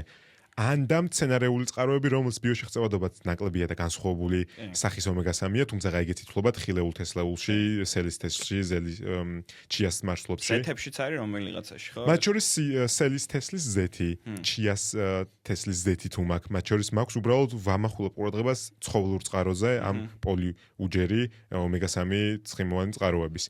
ანუ ის მჭირდება კვირაში 2 ან 3 პორცია. ასევე ფიზიკურ აქტივობას, როდესაც ვეხებით, აქ უნდა გავითვალისწინოთ D ვიტამინიც, ხო? D ვიტამინი ახლა საკვებში ესე რომ ჩავყვეთ ასევე ნუტრიციულად ძალიან რთულია რომ მთლიანად საკვებით შეივსო, მაგრამ ესეც იდეაში არ გვჭირდება, ხო, ჩვენ, იმიტომ რომ როდესაც ამინდი გვიწყობს ხელს, ჩვენ შეგვიძლია მოკლე მკლავიანით და ასე ვთქვათ, შორტებით გავიდეთ ქუჩაში და ფიზიკური აქტივობა შუადღეს თუ გვექნება 15 წუთი, რაც არც მავნე ზემოქმედებას არ იქონიებს, რაც მზეს ახასიათებს სამწუხაროდ, იმიტომ რომ ულტრაისფერი გამოსხივება არც ესე კარგი არის, ანუ მთელი დღე მზეზე ყოფნას ვერავის ვერ ურჩევთ და ალბათ ჯობია რომ როდესაც გავლენ, მაშინაც გამოიყენონ მზის დამცავი, თუმცა მარტივი ჩვევით შეგვიძლია ეს ჩავანაცვლოთ, ხო? ასევე უნდა მივაქციოთ ყურადღება ნეიროტრანსმიტერების სუბსტრატს, ხო? ქოლინი არის ძალიან მნიშვნელოვანი, რომელიც ამ ასაკში უნდა მივაწოდოთ დიდი რაოდენობით, რკინა არ უნდა დაგვავიწყდეს, იმიტომ რომ რკინა თუ დეფიციტში არის, მერე ყველაფრის განვითარების პრობლემა შეიძლება გქონდეს, იმიტომ რომ რკინა არის ფაქტობრივად ის, რაც იერთებს ჟანგბადს და მერე ატრანსპორტირებს ამ ჰემოგლობინის წარმოშობით. რკინა და ზოგადად გამრავლება უჯრედების რახან და სწრაფის და არის, B ვიტამინების ჯგუფზე ზოგადად უნდა ვისაუბროთ, როგორც ასე ვთქვათ მიტოზში ძალიან მნიშვნელოვანია, ნეიროგანვითარებაში ძალიან მნიშვნელოვანია და შესაბამისად, ანუ ოღონდ ეს ყველაფერი აი დაბალანსებული საკვები თუ მივიღეთ, რაღაც ზედმეტი ფიქრი აღარ მოგვიწევს, ხო? შეიძლება ზოგ ბავშვთან იყოს გაძლიერებული მადა და ამასაც უნდა მოვეკიდოთ გაგებით, იმიტომ რომ შეიძლება ზოგმა ბავშვმა წონაში ვარიაბელურია რამდენს მოიმატებენ, მაგრამ 20 სანტიმეტრი მოიმატოს 1 წლის განმავლობაში, ხო, რაც წარმოუდგენელის და არის და ეგეთის და ბოლოს ქონდა ბავშვს, როდესაც იყო პირველი 6 თვის განმავლობაში, რასაც ჩვენ ვეძახით მინი გარდატეხის ასაკს, იმიტომ რომ თითქმის მსგავსი ჰორმონული ცვლილებები არის, ხო? კოტე რამდენიმე წერტილი მინდა მახვილი დავსვა, იმიტომ რომ გამიბრწყინდა სახე ხა ამ საუბრით. კრიტიკულად მნიშვნელოვანი წერტილები არის ერთი ის, რომ შეიძლება მეტი კალორია და ნუტრიენტები დაჭირდეს. მქონია შემთხვევა, როცა ვესაუბრობდი მშობელს მისი წარმოგიდგენთ, რომ ყავს 13 წლის ბიჭი, რომელიც არის ძალიან ფიზიკურად აქტიური, სპორტის ყველა გაკვეთილზე ერთვება სკოლაში, ამასობაში დადის სპორტზე, ფეხბურთზე, კვირაში 3-4 ჯერ და სახლშიც ვერ ჩერდება. პირველი კითხვა რაც ქონდა მშობელს შეიძლება იყოს ის, რომ კაცო, ჩემზე მეტად შია და ნაყინიდან მარტივი შაქრებით უწევს შუალედებში ენერგიის მიღება და რატო ჭამს ჩემზე მეტს. მაშინ როცა კალორიულ ბალანსს თუ ჩაუყვებით, ჯდომარე ცხოვრების წესის მქონე საშუალო ასაკის ქალბატონს თუ დღეში დაჭირდებოდა 1800 კალორია მისი ნორმისთვის, ესეთ ფიზიკურად აქტიურ 13 წლის ბიჭს შეიძლება დაჭირდეს 2800, 3200. ანუ პირველი გვესმოდეს რომ მეტი კალორიები და ნუტრიენტები ჭირდება. ამასობაში მეორე მნიშვნელოვანი წერტილი არის ქოლინი, რომელიც კვერცხის გულში საკმაოდ დიდარია, ამიტომ გთხოვთ კვერცხი თავისი მთლიანი სიმდიდრით მიირთვით და საუზმეში ჩართეთ. დ-ვიტამინზე მითხარი რომ ნაკლები ტანის სამოსი. ანუ მეუბნები რომ მარტო ღაწვები ვერ შეასრულებს დ-ვიტამინის გადაქმნის ფუნქციას. არის ხოლმე მაგალითად ეს გვეკითხებიან ხშირად რომ აი ზამთარში მივცეთ თუ არა დ-ვიტამინი. ზამთარში ეხა კონკრეტულად გააჩნია სათხარ. ლოკაციას თუნდაც იგივე პატარა ბავშვსად არის და ანუ მე და დავით ყოლია ემიგრანტი ქართველები რომლებიც ჩამოსვლან ზღვისპირა ქვეყნებიდან, სადაც იქ მაგალითად სუპლემენტაცია არ დაწყებულა დ-ვიტამინის, მაგრამ დ-ვიტამინის დეფიციტი არ განვითარებულა. ეს მაგალითი იმიტომ მოვიყვანე, რომ გააჩნია სადვარდ, ხო ეხლა თბილისში მაგალითად ზამთარი შეიძლება დიდი ხანი არ გრძელდება, მაგრამ მოკლემკლავიანით ეხა დღევანდელ პერიოდში არ მგონია ბავშვი ვინმემ გაუშვას გარეთ. ან მკლავებით, ან შორტებით. ხო, აქედან გამომდინარე, ჩვენთვის მნიშვნელოვანია, რომ თუ მაგალითად მზეზე ვერ გავა, შეგვიძლია ის საპროფილაქტიკო დოზა მივცეთ, მაგრამ როდესაც კი საშუალება გვექნება, ნაკლები ტანის ამოსი გავედით მზეზე, ოღონდ იმ ნაკლები ტანის ამოსით მზეზე არ დარჩეთ ძალიან დიდი ხანი, რამაც შეიძლება დამაზიანებელი ეფექტი იქონიოს მერე კანის ხარისხზე და მომავალში გარკვეული რისკების დაზე. გამოვიყენოთ მზის გადამცავი, რომელიც მიცავს ყველაფერი ცუდისგან, მაგრამ არ მიზღუდავს დ-ვიტამინის წარმოქმნას. ეგ არის საინტერესო კვლევა, რომელიც არაერთხელ ჩატარებულა და დ-ვიტამინი კანის დაზიანების რისკს ამცირებს დრამატულად, მაგრამ დ-ვიტამინს მაინც გამომიმუშავებ. და შესაბამისად ჩვენ რო 15 წუთი გარეთ გავიდეთ სიტყვაზე წავისვათ წესების მიხედვით ზუსტად აღარ მახსოვს 5-10 წუთით ადრე, ხო? გარეთ გასვლის დროს განსაკუთრებულად სახეზე უნდა მივაქციოთ ყურადღება და ხელის ზურგზე და მკლავებზე, ხო? სადაც თმიანი დაფარვა როგორც წესი უფრო ნაკლები არის ხოლმე, ნაკლებად არის დაცული და შესაბამისად განსაკუთრებულად ამ ნაწილებს მივაქციოთ ყურადღება. შესაბამისად ხო, ანუ საინტერესო ის არის, რომ არ ამცირებს წარმოქმნას, შესაბამისად ჩვენ უნდა ვივარაუდოთ, რომ ბლოკავს გარკვეულ სხივებს, მაგრამ დ-ვიტამინის უშუალოდ გამომუშავებაში რაც იღებს მონაწილეობას, ბოლომდე ვერ ბლოკავს, აქედან გამომდინარე ჩვენი კანი ისევ აწარმოებს დ-ვიტამინს და გვაძლევს ამ მნიშვნელოვან ელემენტს, იმიტომ რომ მაგალითად კალციუმზე რო ვისაუბრეთ, კალციუმი თუ მივიღე და დ-ვიტამინი არ მქონდა, კედელს მივაყაროთ ეგ კალციუმი, ხო? ანუ აზრი არ ექნება მერე. და შეიძლება რაღაც რისკებიც ახლდეს თან. კი, დაავადებების განვითარება, დეპრესია, რაც გარდატეხის პერიოდში ისედაც არ გვაწყობს, შეიძლება იყოს სახსრების ტკივილი, შეიძლება დაირღვეს ზოგადად არა მარტო კალციუმის, ფოსფორის ცვლაც და ეხლა ნუტრიენტებით დაუბომბეთ ჩვენი მსმენელი და მაყურებელი. მახსენეთ დ-ვიტამინი, კალციუმი, თუ დეფიციტური არ იყო მაგამდე, ეხლა მიჩნდება კითხვის ნიშნები, რკინა, ბ-ჯგუფის ვიტამინები, ქოლინი და ამასობაში თქვი ოქროს სიტყვები. რას ვაკეთებ? ვდარდობ? ყველა ნუტრიენტს ცალკე ვიმოწმებ? პასუხი არა. ეს კითხვა უჩნდებათ ყოველთვის აკადემიაში, როცა ვიტამინებს, მინერალებს თავს გავდივართ. ამდენი ვიტამინი, წყალში ხსნადი, ცხიმში ხსნადი, მინერალები, როგორ მოვიქცე? პასუხია, როცა მიუყვებით ჯანსაღი კვების დილს, ჩვენ თებს ვანაწილებთ იმ მოთხულუფად, რაც მჭირდება და ეს ყველაფერი მაქვს ჩართული დღეში 3-ჯერ, 1 ან 2 ხემსით. იმდენი გადაფარვა ხდება ჩემი ვიტამინების და მინერალების ერთმანეთში, რომ საბოლოო ჯამში დეფიციტების რისკები თითქმის სრულიად დაცული მაქვს, თუ რამე წინასწარი განწყობა შეიძლება იყოს ამის. განსაკუთრებული შემთხვევებით ვახსენოთ, როდესაც არის კონკრეტული ჯანმრთელობის მდგომარეობები, რომელიც შეიძლება ან შეწოვის პრობლემა მქონდეს, ან რაღაცას ვერ ვითვისებდე, მე კონკრეტულად ისე როგორც უნდა ვითვისებდე, ხო, არის რაღაცა მეტაბოლური დარღვევები, მაგალითად, რომლის დროსაც შეიძლება ბიოტინი, მაგალითად, ბიოტინის დეფიციტი არის და მე ვერ ვიყენებ იმ ბიოტინს რამოდენიმეჯერ და მჭირდება დამატებული რაოდენობა და ასე შემდგომ, მაგრამ ხო, ესენი როგორც წესი, ეგ უკვე აი პედიატრის პრეროგატივა არის, ან იმ ექიმის, რომელიც მართავს ამ ბავშვს, რომ ეს კონკრეტული მიდრეკილება, სადაც ექნება დეფიციტის, ეგ შეუვსოთ. ანუ ვიყოთ მშვიდად, მაგრამ ყურადღებით. და ეს ყურადღების ქონა ამასობაში არის რეგულარული ვიზიტები პედიატრთან, რომელიც დამეხმარება მახულების დასმაში, რაზე უნდა ვინერვიულო და რაზე არ უნდა ვინერვიულო. კი. მშვენიერი. როცა ვსაუბრობთ ახლა ჩვენ სხეულის აღქმაზე, ნუტრიენტული საჭიროება გავიგეთ კვებით, ერთი რამ თავი კითხვაც მაქვს არის ის კითხვარი, რომელიც შენ ახსენე, რომელსაც ჯერ მაგის ქართული ვერსია არ გვაქვს როგორც თქვი და არ გიგმაში მისი გადმოქართულება. ინგლისური ვერსიები მათ შორის მინი კითხვარების, 5 კითხვიანების, რომელსაც ჩვენთან აღწერაში დახვდებით. რეკომენდაცია რა არის? HV-ის მიტანის შემდგომ არა, მშობელმა სკრინინგი როგორც წესი სულ უნდა ჩატარდეს.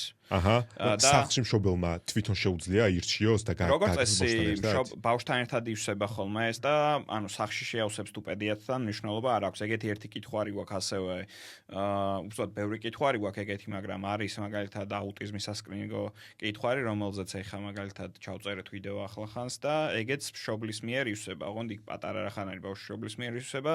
ეს როგორც წესი გარდატეხის პერიოდში უნდა ვეცადოთ, რომ არ გამოგრჩეს და შესაბამისად, როდესაც დაიწყება გარდატეხა, მაინც პროფილაქტიკის მიზნით ჯობია რომ შევავსოთ, ხო? წარმოგიდგენთ ეს სკრინინგის ხელსაწყოა ყველა მშობელს სახლში. ურჩევდი რომ კონდეს და თუ კონდეს რამდენ ხანში ერთხელ გადაამოწმებ და ან შევსებდა. ინგლისური ვინც იცის, გარდატეხის პერიოდში შევიდა, ალბათ 6 თვეში ერთხელ შევავსებდი ამას. კითხვარს შეუძლიათ უფრო ხშირად შევავსოთ, იმიტომ რომ ამაზე კალკულატორები ვით არის უკვე რაც დევს ინტერნეტში და შესაბამისად იქ ქულას ბოლოში თვითონ დაგიწერს რაზე ანუ საეჭვოა თუ არა. როგორც წესი ახლა მე რაზეც თქვი, იქ არ არის ესეთ დიაპაზონი, არის cut off range 20-ის ზევით და 20-ის ქვევით.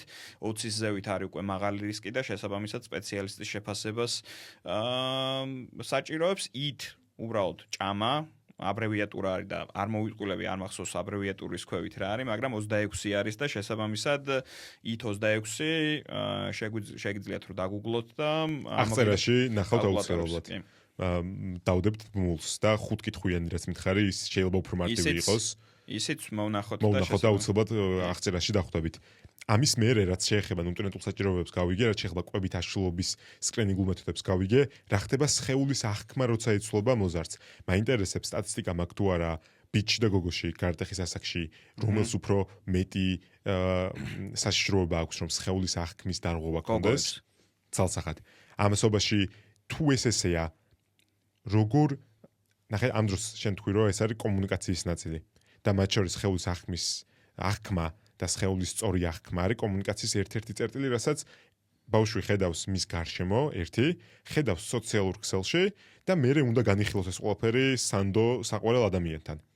აი ეს სხეულის აღქმის დარღვევები მარტო კომბინაციით არის გამოწვეული, როგორც მივხვდი, ხო, ერთი იმით, რომ ტვინის ის რეგიონები, რომლებიც ემოციურ ნაწილებაზე პასუხისმგებელი ის ფეთქდება, ვითარდება და ვერ ეწევა შესაბამის სტრუქტურები და ამასობაში როგორი უნდა იყოს სწორი კომუნიკაცია სხეულის აღქმის დარღვევის ნაწილში.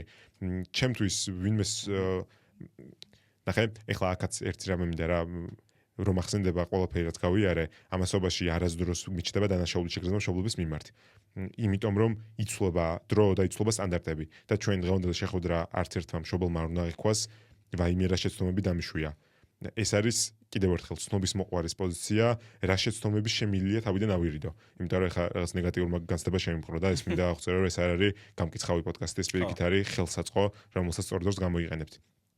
როგორი უნდა იყოს სწორი კომუნიკაცია სხეულის აღქმასთან დაკავშირებით მოზარდ შვილთან გარდატეხის ასაკში? კარგი, მოდი დავიწყოთ ჯერ გოგოებში რატო არის უფრო ხშირი, იმიტომ რომ აქ გარდა თვითონ თავისებურებისა, რაც გოგოების ორგანიზმში ხდება და ამას დეტალურად აღარ ჩავშლი.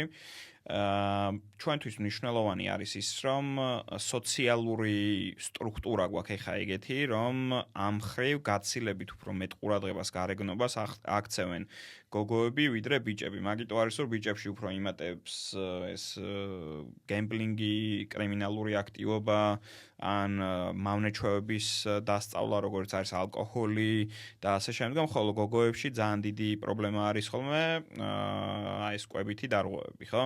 აქედან გამომდინარე, ჩემი კომუნიკაცია პირველ რიგში მაგ დროს არ უნდა დაიწყოს. ანუ ეს უნდა დავიწყოთ პატარა ასაკიდანვე, როდესაც პატარა ავტონომიას მივცემთ ბავშვს, ჩვენ უნდა ვეცადოთ, რომ როდესაც მას რაღაცა შეეშლება, ან ვერ გააკეთებს ისე, როგორც გააკეთებს, ჩვენგან კი არ წამოვა ქოქოლა, არამედ გაგებით მოვეკიდებით და ვეცდებით, რომ უკეთესად გააკეთოს შემდგომში ის კონკრეტული რაღაცა, რაც იმ მომენტში შეეშალა. ოღონდ ჩვენ უნდა ვიყოთ პრინციპულები. პრინციპული რაც ნიშნავს იმას, რომ ზედამხედველი შენ როგორც უნდა იყო მკაცრი, მაგრამ არ უნდა გამოხატავდე არასდროს აგრესიას, ჩხუბი არის ყოველთვის კონტრპროდუქტიული, აკრძალვები როგორც წესი არის კონტრპროდუქტიული და გაცილებით უფრო დამხმარე არის როდიში? ნერფერია. დამხმარე არის, გაცილებით, ანუ აკრძალვები და ჩხუბი არის, გაცილებით უფრო გვეხმარება ჩვენ ის, როდესაც ჩვენ რაღაცა კარგით ვახალისებთ კარგ ასე ვთქვათ, ქცევას. ოღონდ წახალისებას როგორც წესი ვერიდებით იმითი, რომ რაღაცა სნეკი მივეცით, ან რაღაცა ტკბილეული მივეცით, ან junk food-ი ვაჭამეთ, ხო? როგორც წესი, რაიმე სხვითი შეგვიძლია დავასაჩუქროთ ბავშვი, რაც არ ეხება ტკბილეულს, არ ეხება ეკრანს. და შესაბამისად, როდესაც მაგალითად ბავშვობიდან მოვდივართ ჩვენ ესე, რომ ბავშვს არ ეშინია ჩვენთან რაღაც შეცდომა, რომ მოვიდეს ამ კონკრეტულ საკითხზე, მოგვიყვეს, ასევე ბონდინგის გაძლიერება შეიძლება ბევრ ადამიანს გაუკვირდეს, მაგრამ ეხა ახალი კვლევები რაც წამოვიდა, ფიზიკური აქტივობა ძალიან მნიშვნელოვანია, იმიტომ რომ ბავშვისთვის კარგი არის და მშობლისთვისაც კარგია ბონდინგისთვის, მაგრამ ბონდინგისთვის ასევე შეგვიძლია გამოვიყენოთ, თუნდაც იგივე ის თამაში, კომპიუტერული თამაშები, როდესაც ჩვენ ერთად რაღაცა კონკრეტულ აქტივობას ვაკეთებთ, შესაბამისად, ჩვენ უნდა დავაფუძნოთ ეს გარდატეხის პერიოდისთვის ვემზადებით ფაქტობრივად 0 წლის ასაკიდან და შესაბამისად ესე რომ მე გადავწყვიტე ახლა გარდატეხის ასაკი აქვს და უცბად ნდობაში შევიდე ბავშვთან, რთული არის, იმიტომ რომ ჩვენ უნდა მაქსიმალურად გავზარდოთ ნდობის ხარისხი, იმიტომ რომ გარდაუვალი ამ ნდობის ხარისხის ვარდნა იმ ფიზიკური და ენდოკრინული და ასე შემდგომ ფსიქიკური ცვლილებების გამო, რაც ისედაც მოსდევს გარდატეხის ასაკს. აქედან გამომდინარე, ჩვენ ბავშვისთვის უნდა ვიყოთ, უსაფრთხო გარემოსთან უნდა ვასოცირდებოდეთ და მაქსიმალურად უნდა ვეცადოთ, რომ პროაქტიულები ვიყოთ.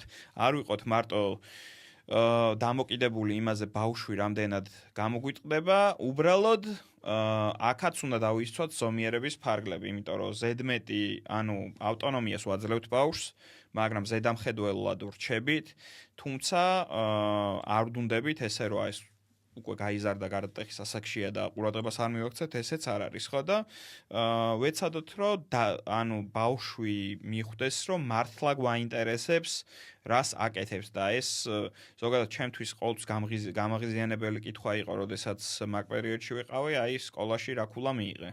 ანუ მაგის გარდა სალაპარაკო უნდა გქონდეს ბავშვთან. რაღაც სხვა თემაზე, რაზეც დაველაპარაკებით, ეს ავტომატურად გაზდის ჩვენი კომუნიკაციის არეალს და გამოსადეგი უნდა იყოს მშობლისთვის, იმიტომ რომ ბავშვი უფრო დიდი შანსია, რომ თავი იგრძნოს დაცულად. ორი მნიშვნელოვანი წერტილი კვების ნაწილში, რაც ახლა შენახსენე, არის აკრძალვა და ჯილდოს პრინციპი. მოდი ჯერ მინდა ჯილდოს პრინციპს შევეხო ჩემთვისაც და ეს ამასობაში ჩვენი ისტორიული ნაწილიც მოსდევს, ჯილდო ყოველთვის არის ტკბილი. თუ მივდივარ სადმე სტუმრად, თან მაქვს ტკბილეული, იმიტომ რომ პატივისცემის ნიშანია. ამასობაში თუ კარგად მოვიქეცი, მეტი ტკბილის მიღების საშუალება მაქვს, თუ ცუდად მივიქეცი, აკრძალვაც ტკბილზე შემოდის. უფრო სტანდარტი რაც შენ თქვი, კვებითი ჩვევების ჩამოყალიბებაში და არასწორი კვებითი ჩვევებისგან თავის დაცვაში არის ჯილდო და აკრძალვა არც ერთი იყოს საკვებთან დაკავშირებული. ანუ ტკბილი არ იყოს ჯილდო. საერთოდ საკვები არ იყოს ჯილდო, მე რეკითხოთ მაშინ ბროკოლით დავაჯილდო, არა, საკვები არ იყოს ჯილდო. ჯილდო იყოს ფიზიკური აქტივობა, ჯილდო იყოს საყვარელი ნივთი მათ შორის, ჯილდო იყოს სხვა ნებისმიერი რამ, მით უმეტეს თუ კავშირში გამომადგება ბავშვთან და ერთად გავაკეთებთ რაღაცას, მით უმეტეს უკეთესი, მაგრამ არ იყოს ტკბილი, არ იყოს საკვები. ეხლა გადმოვდივართ აკრძალვაზე. მაშინ როცა საქმე მიდგება გარემოს, რომელიც არაკონტროლირებადია მშობლის მიერ. შენ რას გვიკოტი არის ის, რომ ვრჩები ზედამხედველის პოზიციაში, მაგრამ რაც მე ავტონომიას მივანიჭებ, მით უფრო უკეთესი. მათ შორის კვების ნაწილში, მაგრამ მეც ჩართული ვარ პროცესში. ანუ გარემო არის არაკონტროლირებადი ჩემ მიერ. კითხვა არის ესეთი: მე თუ სახლში ყოველთვის ყველაფერი ჯანსაღი მაქვს და გადის ბავშვი სკოლაში, თავის სოციალურ წრეში და იქ ხვდება არაჯანსაღი ბრჭყალებში, ან junk food-ი, ან პროცესირებული, ან ტკბილის ასმელი, მაშინ რას ვაკეთებ? მანდაც ვიწყებ კონტროლს და აკრძალვებს, თუ სახლშივე შემიძლია აკრძალვების მოშორდე და მე თვითონვე ვიყო წყარა, რომელიც ტკბილგაზიან სასმელსაც გასინჯავს შემთან ერთად, ჯანკ ფუდსაც გასინჯავს შემთან ერთად და ამასობაში ადეკვატურად აუხსნი, როდის და რა დროს შეიძლება რა ულუფით გამოვიყენოთ ეს არაჯანსაღი ნაკლებად უკეთესი არჩევანი. ხო, აქ ალბათ ჩვენ მოგვიწევს ისეთი რაღაცის დანერგვა, რაც არის ყველაზე კარგი ვარიანტი იქნება, რომ დავნერგოთ ისეთი ქართულად არ ვიცი როგორ cheat days ვარიანტი ალბათ, რომ რაღაც კონკრეტული აი შეიძლება თქვი მშობელი იყოს ასევე ამ პროცესში ჩართული. იმიტომ რომ ერთი ეს მოგცემს საშუალებას, რომ კონტროლებადი გარემო შევქმნათ უფრო მეტად. ასევე უნდა იყოს ეს დაფუძნებული, ან შეიძლება ეს ყველაფერი სწორად გავაკეთო, მაგრამ თუ გამჯდარი არ არის ბავშვთან, რომ ეს ჯანსაღად უნდა იკვებოს, მაშინ ყველაფერს აზრი ეკარგება, იმიტომ რომ სკოლაში მე თვით კონტროლი გაუჭირდება. შესაბამისად, ჩვენ რაც გვიან გავასინჯებთ და შევზღუდავთ ჩაქრიანების რაოდენობას, ეგ პირდაპირ პროპორციულია იმასთან კავშირში, რამდენად თვითონ ადამიანს უკვე ექნება ამ პროდუქტთან, ხო? ტკბილეულზე შეიძლება მაინც რაღაც ასაკში განვითარდეს დამოკიდებულება, ასე ვთქვათ, როგორც junk food-ზე, როგორც junk food-ზე უფრო მეტად იცი რა არის წამყვანი, უფრო მეტად რაც მე წაკითხული მაქვს კვლევები, წამყვანი არის სოციალური გარემო. ანუ იქ სოციალური გარემო ჩვენ ვერ ვიქნებით, ხო? ჩვენი შვილის მარტო იქ მეგობრები ეყოლება, იმედია ბავშვს, ხო, რაღაც თავისი წრე ექნება და შესაბამისად იქ ყველას ჩვენ ვერ გავაკონტროლებთ. აქედან გამომდინარე, შაქრიანზე უფრო მეტი გავლენა გვაქვს ჩვენ. შაქრიანზე მეტი გავლენა გვაქვს, კვლევები რაც არის დღესდღეობით ჩატარებული, რაც გვიან გავასინჯებთ, მით უფრო ნაკლები შანსია, რომ ზოგადად ან მარილიანი სიტყვაზე, ან შაქრიანი, ეს ორი, ასე ვთქვათ, მინერალი, რომელიც მინერალი არა, ერთი ნუტრიენტი და მეორე მინერალი, პრობლემის გამოწვევი მინერალი ნაკლებად შეუყვარდეს. აქედან გამომდინარე, ჩვენი პირველად ის იყოს, რომ დაბადებიდანვე სწორად მოვიქცეთ, მაქსიმალურად ვასწავლოთ ბავშვს რა არის ჯანსაღი კვება და ასევე სოციალური გარემოც, თუნდაც იგივე junk food-ის მხრივ, შევიდეთ ოკუპაცია კი არ გავაკეთოთ ამ ტერიტორიის. უბრალოდ ბავშვმა იცოდეს, რომ მშობელთან ერთად ამას კი ვაკეთებ, მაგრამ ეს არის გამონაკლისი და არა დღის რუტინა. იმიტომ რომ ჩვენ რო საერთოდ აუკრძალოთ ამაზე რაღაც ახლა მეცნიერულად ცოტა რთული იქნება მაგის შესწავლა, მაგრამ დარწმუნებული ვარ, რომ ფსიქოლოგიური კვლევა რო ჩავატაროთ, ალბათ უფრო მეტი პროტესტი ექნება, მით უმეტეს გარდატეხის პერიოდში, როდესაც ისედაც ყველაფერზე პროტესტი აქვს. მშობლის წინააღმდეგ ეს კონფლიქტი ნებისმიერ ვარიანტში იქნება და ალბათ წაახალისებს დაშორებას, რაც არ გვაწყობს არა მარტო კვების მხრივ, არამედ არ გვაწყობს ზოგადად, იმიტომ რომ ძალიან ბევრი სარისკო ქცევა არის, რომელიც ჩვენი კონტროლის გარეთ თუ გავიდა ბავშვი, მერე იქ შეიძლება გამოუსწორებელი ზიანი მიიღოს და ხო ეს არ გვაწყობს. ამიტომ რეალურად მივყვეთ პირველი 24 თვე იმ პრინციპებს, რაც შენ ძმასთან ერთად განვიხილეთ. შემდგომ უკვე კონტროლირებად გარემოში ასევე ჩვენ გავხდეთ ინიციატორები იმის, რომ სწორი ინფორმაცია მივაწოდოთ საკვებზე. ეხლა მე მოგიყვები ერთ-ერთ ყველაზე წარმატებულ შემთხვევას, რომელთაც არ ვიცი, გონება მინეთდება ყოველ ჯერზე. აკადემიაში ერთ-ერთი მიზეზი, რომელსაც მოდიან, არის ის, რომ უნდათ არ მარტო თავიანთი კვება გამოვასწორონ, თავიანთი ოჯახის კვებაზეც იქონიონ დადებითი ზეგავლენა და ზეგავლენა კარგი კუთხით. ადამიანი, რომელიც ჯანსაღ კვებას არ უყურებს როგორც შეზღუდვას, ჯერ თვითონ, იმიტომ რომ რეალურად შენ თქვი რომ რაც უფრო დარწმუნებული ვარ კონკრეტულ ქმედებაში, მით უფრო დიდია შანსი, რომ სხვა ამ ყველაფერში ამყვეს. და მე თუ დარწმუნებული ვარ, რომ ჩემთვის ჯანსაღი კვება არ არის მარტო ფორმებზე ზრუნვა, ეს არის ჯანსაღი კვების სტილი, სადაც ბავშვი ნახულობს როგორ კავშირებს. მაგალითად, დედამ დაიწყო ჯანსაღი კვება, ბალანსირებული კვება და ის ბავშვი იმას არ აკვირდება, რომ დედამ უკეთესი ან სასურველი კაბა მოირგო. ამ ყველაფერს ვერ აკვირდება, არც აკვირდება სასწორზე დედის მონაცემებს. ბავშვი აკვირდება დედის ხასიათს, ენერგიულობას და წარმოიდგინე სიტუაციას, სადაც ოჯახში ხდება საღამოს ხაჭაპურის გამოცხობა ან გამოძახება, სადაც მაქამდე თუ მთელი ოჯახი მხოლოდ ხაჭაპურს მიირთმევდა, დედამ ხაჭაპურს მიირთვა და ბოსტნეული სალათი ერთთან. და მეორე დილით ადგა და ფიზიკურად აქტიური იყო თავის შვილთან ერთად, მეტი ენერგია აქვს, უკეთეს ხასიათზეა და ბავშვი ხედავს, რომ ეს ჯანსაღი ყვება კი არის გარეგნობა, იმიტომ რომ მე არ მედარდება კაცო არნაირი წონა არ მაწუხებს ახლა რა მოხდება 20 წლის მერე ბავშვი ამაზე ფიქრს არ იწყებს და დასრულებით არ ვიწყებთ ხოლმე ამაზე ფიქრს რომელიც მესმის და ეგრე იქნება. ამიტომ თუ შევეცდებით რომ კვების გამოსწორება დაუკავშიროთ სხვა გამოსავალს რომელიც საკეთილდღეობის მომიტანს ხო მეტი ხარ უკეთესი ხასიათი უკეთესი ენერგია და ამასობაში წერტილი, სადაც ტრიალდებოდა ბავშვის დამოკიდებულება, როცა იგებდა რომ მშობელი ნუტრიოლოგიის საფუძვლებს სწავლობს, იყო რა ხარ რა სწავლობნე და გამაგებინა, მოზარდზე მაქვს საუბარი კარტეხის ასაკში. როცა ჩვენ აკადემიაში მივიდიოდით ფიზიკურ აქტივობაზე და ამასობაში მოყავდა თავიანთი შულები, აი ეგ იყო კარტეხის წერტილი, სადაც ბავშვმა დაინახა რომ ჯანსაღი კვება ასევე სოციალიზაციის წყაროა. მეტი ენერგიის, დადებითი ემოციების და სოციალიზაციის წყარო და იგივეს ინიციატორი ბავშვი შეიძლება მერე გახდეს თავის გარემოში, სადაც როცა მის თანატოლები და ბავშვს მეგობრები უნდა ყავდეს და ჯანსაღი კვება არ უნდა იქცეს იმად რომ შენ მეგობრები აღარ ყავდეს და იზოლირებულ გარემოში იყავი, პირიქით, როცა დაიწყებენ პიცაზე ხო არ წავიდეთ, აქ ხო არ წავიდეთ, თვითონ გახდეს ინიციატორი დადებითი ემოციების. ერთად ხო არ გავაკეთოთ. ერთად ხო არ გავაკეთოთ ოჯახში. წარმოიდგინე სიტუაცია, სადაც ოჯახში დედა ხდება ინიციატორი ჯანსაღი კვების, არ ვიცი, ვახშმის თავისი შვილებისთვის და მისი მეგობრებისთვის. და ეს ყველაფერი ერთ წერტილში იქურება, სადაც კვება არ არის მარტო წონაზე ზრუნვა, კვება არის ყველაფერი სხვა, მეტი ენერგია, მეტი ხალასი ცხოვრების და ასე შემდგომ. ეს არის და მიმდინარეობს, როცა პირველი კითხვა ისმის, როგორ უნდა გავმართო კვება ოჯახში, უნდა ისწავლო კომუნიკაცია. და რეალურად კომუნიკაციის საწყისებზე გამახვილო ძალიან ხშირად შენ ყურადღება რა არის სწორი და აქ შემოდის აკრძალო როგორც ყველაზე მნიშვნელოვანი წითელი ნიშანი. რაც დაკრძალავ ძალიან დიდი ალბათობა და ამის კვლევები არ შემხოდრია, მაგრამ დარწმუნებული ვარ, კორელაციური კავშირი ექნება აკრძალვებს და შემდგომ გადამეტებულ მიღებას იმ ნუტრიენტის ან საკვების ან კცევის და შეიძლება ის იყოს ჯინაზე, როგორ შეიძლება იყოს ნათქვამისად, ხო, აი შეჯიბრებათობის ნაწილში არა კი არა, ამდენს გავაკეთებ, ორჯერ მეც შევჭამ, ორჯერ მეც დავლევ. ამიტომ აი აქ იქურება კონცეფცია, სადაც ჯანსაღი კვება ხდება თან მარტივი და თან ყოვლის მომცველი. და არა სასწორზე ყურება. კი, აბსოლუტურად მართალი არის და პირველ რიგში ხო, სოციალიზაციის მხრივ არა მარტო მშობელზე ვიტყოდი მე.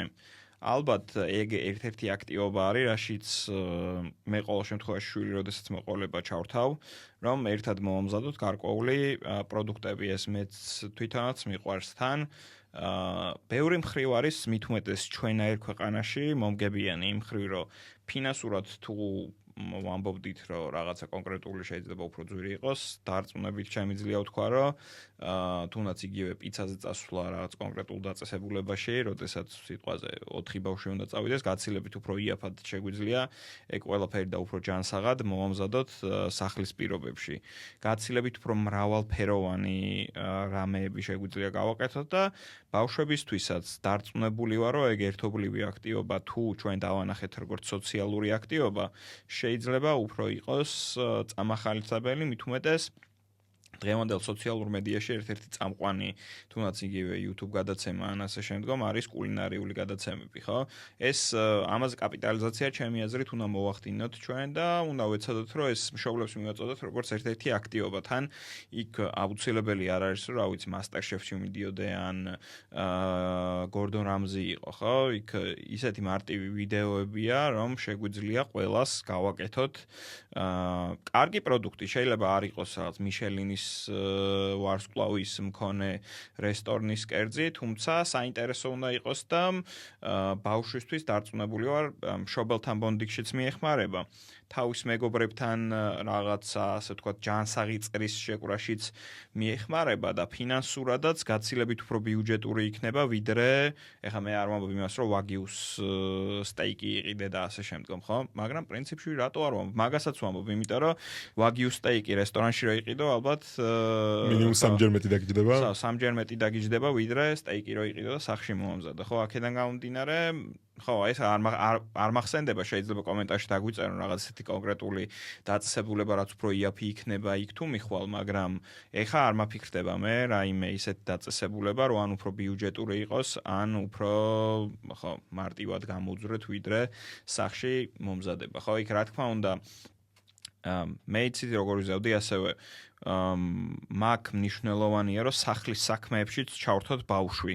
როდესაც მოვამზადებთ კონკრეტულ რაღაცა პროდუქტს, ასევე მნიშვნელოვანი იქნება რომ ერთად დავწმინდოთ იქ ყველაფერი და ესეც მოგვეხმარება გარკვეულად, ანუ ოჯახის სრულფასოვან წევრად რო იგზოს ბავშვმა თავი და არა რაღაც დანამატად რომელსაც აკონტროლებენ ყველანი და ყველა თავზე ევლება ჭალებში ცუდი გაგებით. ყველა მის გარდა. ხო, მის გარდა. 100%-იანი ხარ. ეხლა ერთი თავარი ინფორმაცია და მესიჯი მინდა გავცეთ. აქამდე ყველაფერი რაც თქვით დაიწყო წინა პოდკასტით, რაც არის როგორ ვიქცევი პირველი 24 თვე, როგორ ვიქცევი სკოლის ასაკამდე. სკოლის ასაკის შემდგომ პრაქტიკებზე ასევე ვთქვით, რომ ყველაფერი მაშინ კი არ იწყება პრობლემის გადაჭრა, როცა პრობლემა დადგება. იწყება 2 ნაბიჯით ადრე, 10 ნაბიჯით ადრე. მაშინ რას ეთყოდი მშობელს, რომელიც ფიქრობს, რომ აი ეხლა უკვე გვიანია, ჩემთვის, ჩემი შვილისთვის. არის ქარტეხის ასაკს გაცდა 16 წლის არის. თუ ეს ყველაფერი აქამდე უნდა გამოითვალისწინებინა და ცხოვრებისეული ინფორმაციის ნაკლებობის გამო ან სხვა რამის გამო ვერ გავითვალისწინე. ეხლა სად არის გამოსავალი? ჩვენ უნდა ვიმოძრავოთ ესეთი პრინციპით, რომ გვიან არასდროს არ არის. ჩვენ უბრალოდ თქვით აქამდე რასაც ვლაპარაკობთ, რომ გაცილებით მარტივია თუ ადრე დავიწყებთ ამ კონკრეტული რაღაცების დასწავლა, იმიტომ რომ რაღაცა ჩვევაში თუ გაქვს იმის გადასწავლა, ალბათ საკუთარ თავებზეც თუ გადავიტანთ, გაცილებით უფრო რთული იქნება, ვიდრე ის რომ რაღაც ახალი ვისწავლო. შესაბამისად, ეს იმას არ ნიშნავს, რომ ჩვენ ხელი ჩავექნიოთ და აგერ რა ვიცი დღეში 40 ღერ სიგარეტს ვეწევი და სიტყვაზე რაღაცა 2 ლიტრა შაქრიან სასმელს ვსვავ და ასე ვთქვათ, ყოველდღე შაურმას ვიძახებ და ანუ აქ აღარ შევწყვიტო, ხო?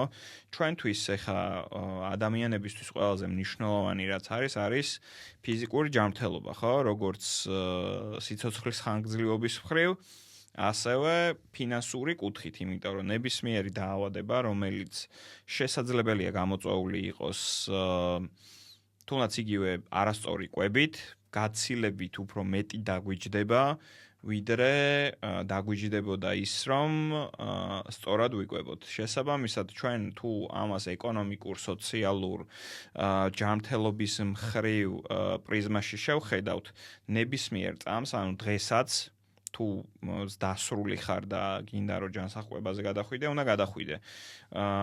ძალიან რთული იქნება რომ ბავშვი გარდატეხის პერიოდში უკვე ჩვენ დრამატულად შევცვალოთ, მაგრამ ეს იმას არ ნიშნავს, რომ არ ვეცადოთ, იმიტომ რომ შესაძლებელია ბოლომდე ყველაფერი ვერ დავნერგოთ, მაგრამ რაღაც ნაწილიც თუ შევცვალეთ, ეს მისთვის პლუსი იქნება ნებისმიერ ვარიანტში. და აქედან გამომდინარე, მარტივი გზა არის, რომ დაბადებიდანვე დავიწყოთ და მივყვეთ იმ რჩევებს, რაც აქ გავითვალისწინეთ, რომ ბავშვს უკვე როდესაც გარდატეხის პერიოდში შევა გათავისებული კონდეს, იმდენად გასხორცებული კონდეს ეს ჯანსაღი კვება, რომ ვერანაირმა დამაზიანებელმა ფაქტორმა ეს ვერ შეცვალოს, თუმცა ესეც გამორიცხული არ არის, იმიტომ რომ ადამიანი არის ავტონომიური ფიქრის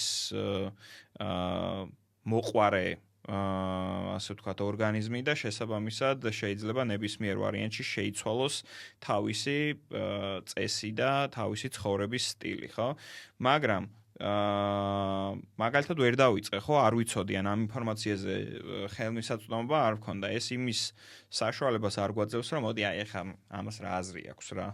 ანუ აქვს აზრი, ჩვენ ვეცადოთ, ჩვენი გავაკეთოთ მაქსიმალურად, ეხლა დასრული ადამიანის შეცვლა მით უმეტეს რთული არის, მაგრამ ჩვენ უნდა დავიწყოთ პატარ-პატარა რაღაცებით. ამ პატარ-პატარა რაღაცებით შეიძლება საბოლოო ჯამში ისეთი რაღაც გამოდნეს, რომ საკმაოდ კარგი შედეგი მივიღოთ, რაც იმაში გამოიხატება, რომ უფრო ჯანსაღი თაობა წამოვა, ის ფული რაც უნდა დახარჯულიყო ჯანმრთელობის პრობლემის მოგვარებაში შეიძლება რაღაც სხვა რაღაცაში წავიდეს და შესაბამისად ქვეყანაც უფრო მეტად იხეირებს ამით და პირველი რაც ამის შემდგომ რაც მოგვეხერხდება, გაცილებით უფრო კარგ გარემოში მოგვიწევს სოციალიზაცია, ხო? ანუ სოციალური ურთიერთობებით დაიხვეწება და შეიძლება რაღაცა კარგისკენ წავიდეს ზოგადად საზოგადოება. შეიძლება ეხლა ვიღაც სასოციალო არ ეყოს ეს, მაგრამ პატარ-პატარა ქვებით შედგება ხო ეს საზოგადოება და ჩვენ ყოველთვის უნდა ვეცადოთ რომ რაღაც დადებითისკენ წავიყვანოთ.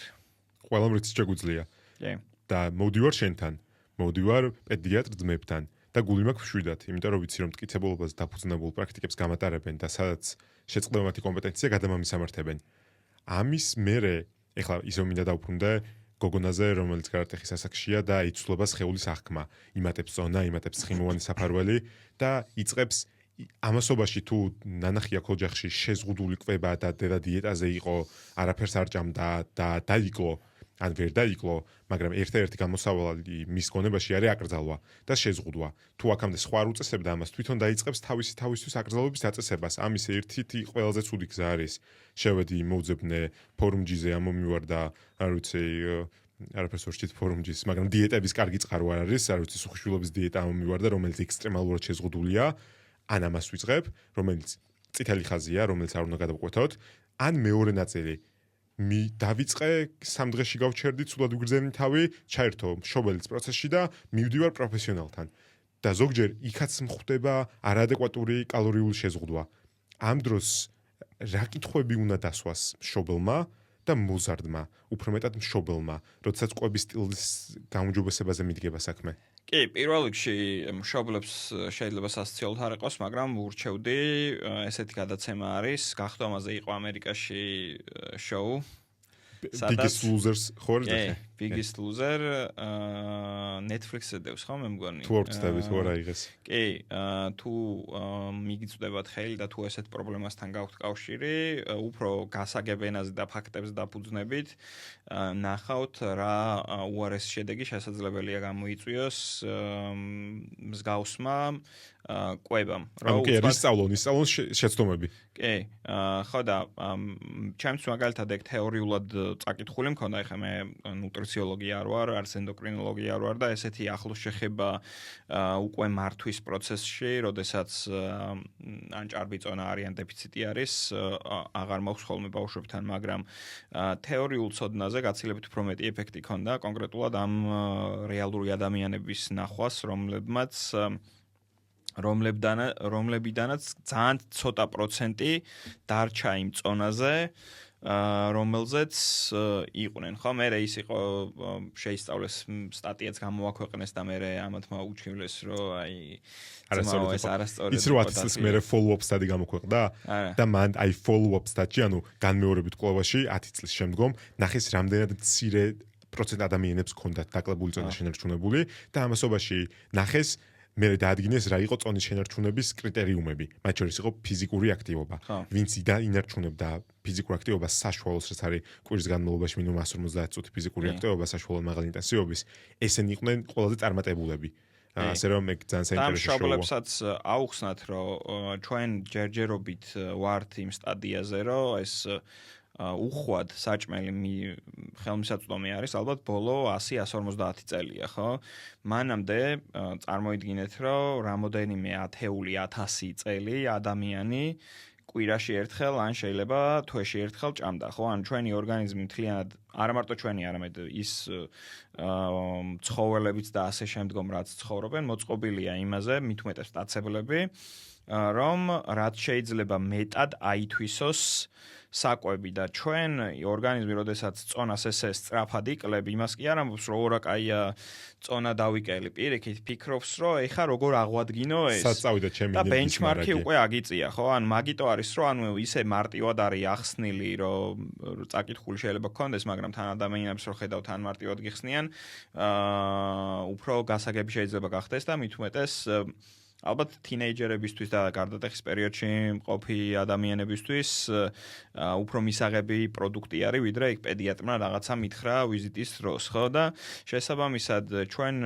როდესაც ამ დრამატულ დიეტებზე მივდივართ, ყოველთვის უნდა ვიცოდეთ, რომ არის მეორე რა ქვია, მხარე, რომელიც როგორც წესი არ არის ხოლმე კარგი. და ძირითადი ჩვენ რასაც ურჩევთ ხოლმე ეს ზედაპირულად სანამ ვნახავთ რამდენად გვექნება ეფექტი და მე უკვე სპეციალისტთან მომისამართებთ თუ არანაირი ეფექტი არ იყო. პირველი ფიზიკური აქტივობა, ვეცადოთ რომ მაქსიმალურად რაციონი დავაბალანსოთ, ეს არ ნიშნავს იმას, რომ ცოტა უნდა იკვებოს, უბრალოდ ჯანსაღი რაციონი უნდა მიიღოს და დაახლოებით 1 თვეში 2 თვეში ვნახოთ დაიწყებს თუ არა ქვევით წამოსვლას. ოღონდ ეს ქვევით წამოსვლა შესაძლებელი კი არ იქნება 10 კილო ან 2 ციფრანის რიცხვი ან 3 ციფრად ძალიან ბევრი მომივიდა, მაგრამ ხო, ანუ არ იქნება ძალიან დიდი კლება, უბრალოდ ჩვენთვის ეს არის მისაღები, რომ ორგანიზმს არ შეექმნას ის განგაშის ნიშანი, რომ აი ხა მე უნდა დავიწყო ბენჩმარკი ავწიო, ასე ვთქვათ, ენერგიები დავზოგო და მაქსიმალურად ამას საწყისი წერტილის თეორიასაც ვეძახით. კი ბატონო. სადაც მეტი შეზღუდვა გამოიწვევს მეტ ალბათობას, რომ გაცვლდება შედეგი, ანუ დიდი ალბათობით დავიბრუნებ უკან ასევე ნაწვალებ კილოგრამებს. და გიწევს მერე მეტი და მეტი ფიზიკური აქტივობის ჩართვაც, ხო, იგივე და შესაბამისად ეს დღევანდელი ცხოვრების წესიდან გამომდინარე, ისეთი მანკიერი წრე არის, რომ სადღაც ვეღარ იმესიზევ რა. ვეღარ გამოხვალ მანკიერი წრიდან. ეს საუბარი არის კრიტიკულად მნიშვნელოვანი, იმიტომ რომ ექიმებთან კომუნიკაციაში და მიხარია რომ შენ და შენი ძმა იყავით აქ, კითხვების დასმა და პასუხების მიღება მგონია ძალიან მნიშვნელოვანი, იმიტომ რომ აღქმაში დროთა განმავლობაში მცირდება საშუალება რომ ექიმთან ვიზრდე რომ მიდიხარ კითხვა დასვა, მიდიხარ მიმღებად. აქ მე ძალიან მნიშვნელოვანი მგონია სწორი კომუნიკაცია მათ შორის ექიმს და პაციენტს შორის და ჩემი უმორჩილესი თხოვნა, იმიტომ რომ მე მაქვს გამოცდილი არაადეკვატური დიეტები და დაწუხდები უმრავლესობ ძალიან ბევრ მოზარდს, რომელსაც არაადეკვატური კვების სტილის გამოცდილება აქვს. დავსვათ კითხვები. საიდან ხდება კალორიების დათვლა, როგორი ხდება დეფიციტი, როგორია ნუტრიენტების განაწილება, როგორ იქნება ჩემი ბავშვის ყოველდღიურობა ამ კონკრეტული კვების სტილზე გადასვლის შემდგომ. ამ კითხვებზე თუ მივიღეთ ამ ყოველდღიური პასუხი, არასაჭირო წეგან კოტემ თქვა რომ ბევრი ნეგატიური ციკლი ირთვება, ნაკლები ფიზიკური აქტივობა, მეტიმა და მე ამას დამატებული კიდევ უფრო ნაკლები ფიზიკური აქტივობა, იმიტომ რომ ენერგიოდ გრძნობ თავს, ამ ნეგატიურ ციკლებს უნდა ვებრძოლოთ დადებითი ციკლით, რომელიც არის კომუნიკაცია და სწორი ქცევები და ნუტრიენტული ბაზისი. ამ ყველაფერს შეკვირთ. მშვენიერი კოტე, რამე ხო არ გინდა ბოლო მოწოდება გავუკეთო მშობლებს კვების ნაწილში? პირველ რიგში, ხო, ისევ დავუბრუნდებოდი იქ, რომ ყოველ დღე ეცადეთ, რომ ცილაც შეიტანოთ რაციონში, შეიტანეთ აუცილებლად მარცვლეული, აუცილებლად შეიტანეთ ხილი ბოსტნეული და არ დაგვავიწყდეს უკვე 2 წლის მერე ყველას გვავიწყდება ხოლმე, უფრო სწორად ჩემი გამოცდილებით ბევრს ავიწყდება. რძის პროდუქტიც ასევე მნიშვნელოვანი არ არის თან აუცილებელი, რომ რა ვიცი, დასალევის სახით მიიღოთ. შესაძლებელია უამრავი რძის პროდუქტი არის, მით უმეტეს საქართველოში მე დავობხოლმე ხშირად, რომ უფრო ყველი უფრო გვიყვარს დარძის პროდუქტი, ვიდრე ხორცეული და შესაბამისად ძალიან ბევრი კერძი არის, რომელიც შეგვიძლია რომ გამოვიყენოთ კალციუმის ჯანსაღწყაროთ და შესაბამისად ეს მარტივი პრინციპები თუ ჩვენ გვეცოდინება, დარწმუნებული ვარ, რომ ჩვენი შვილები ჯანსაღად გაიზრდებიან და ჯანსაღი ჩვევები ექნებათ კვების ხრა. კოდე, მადლობა. მადლობა.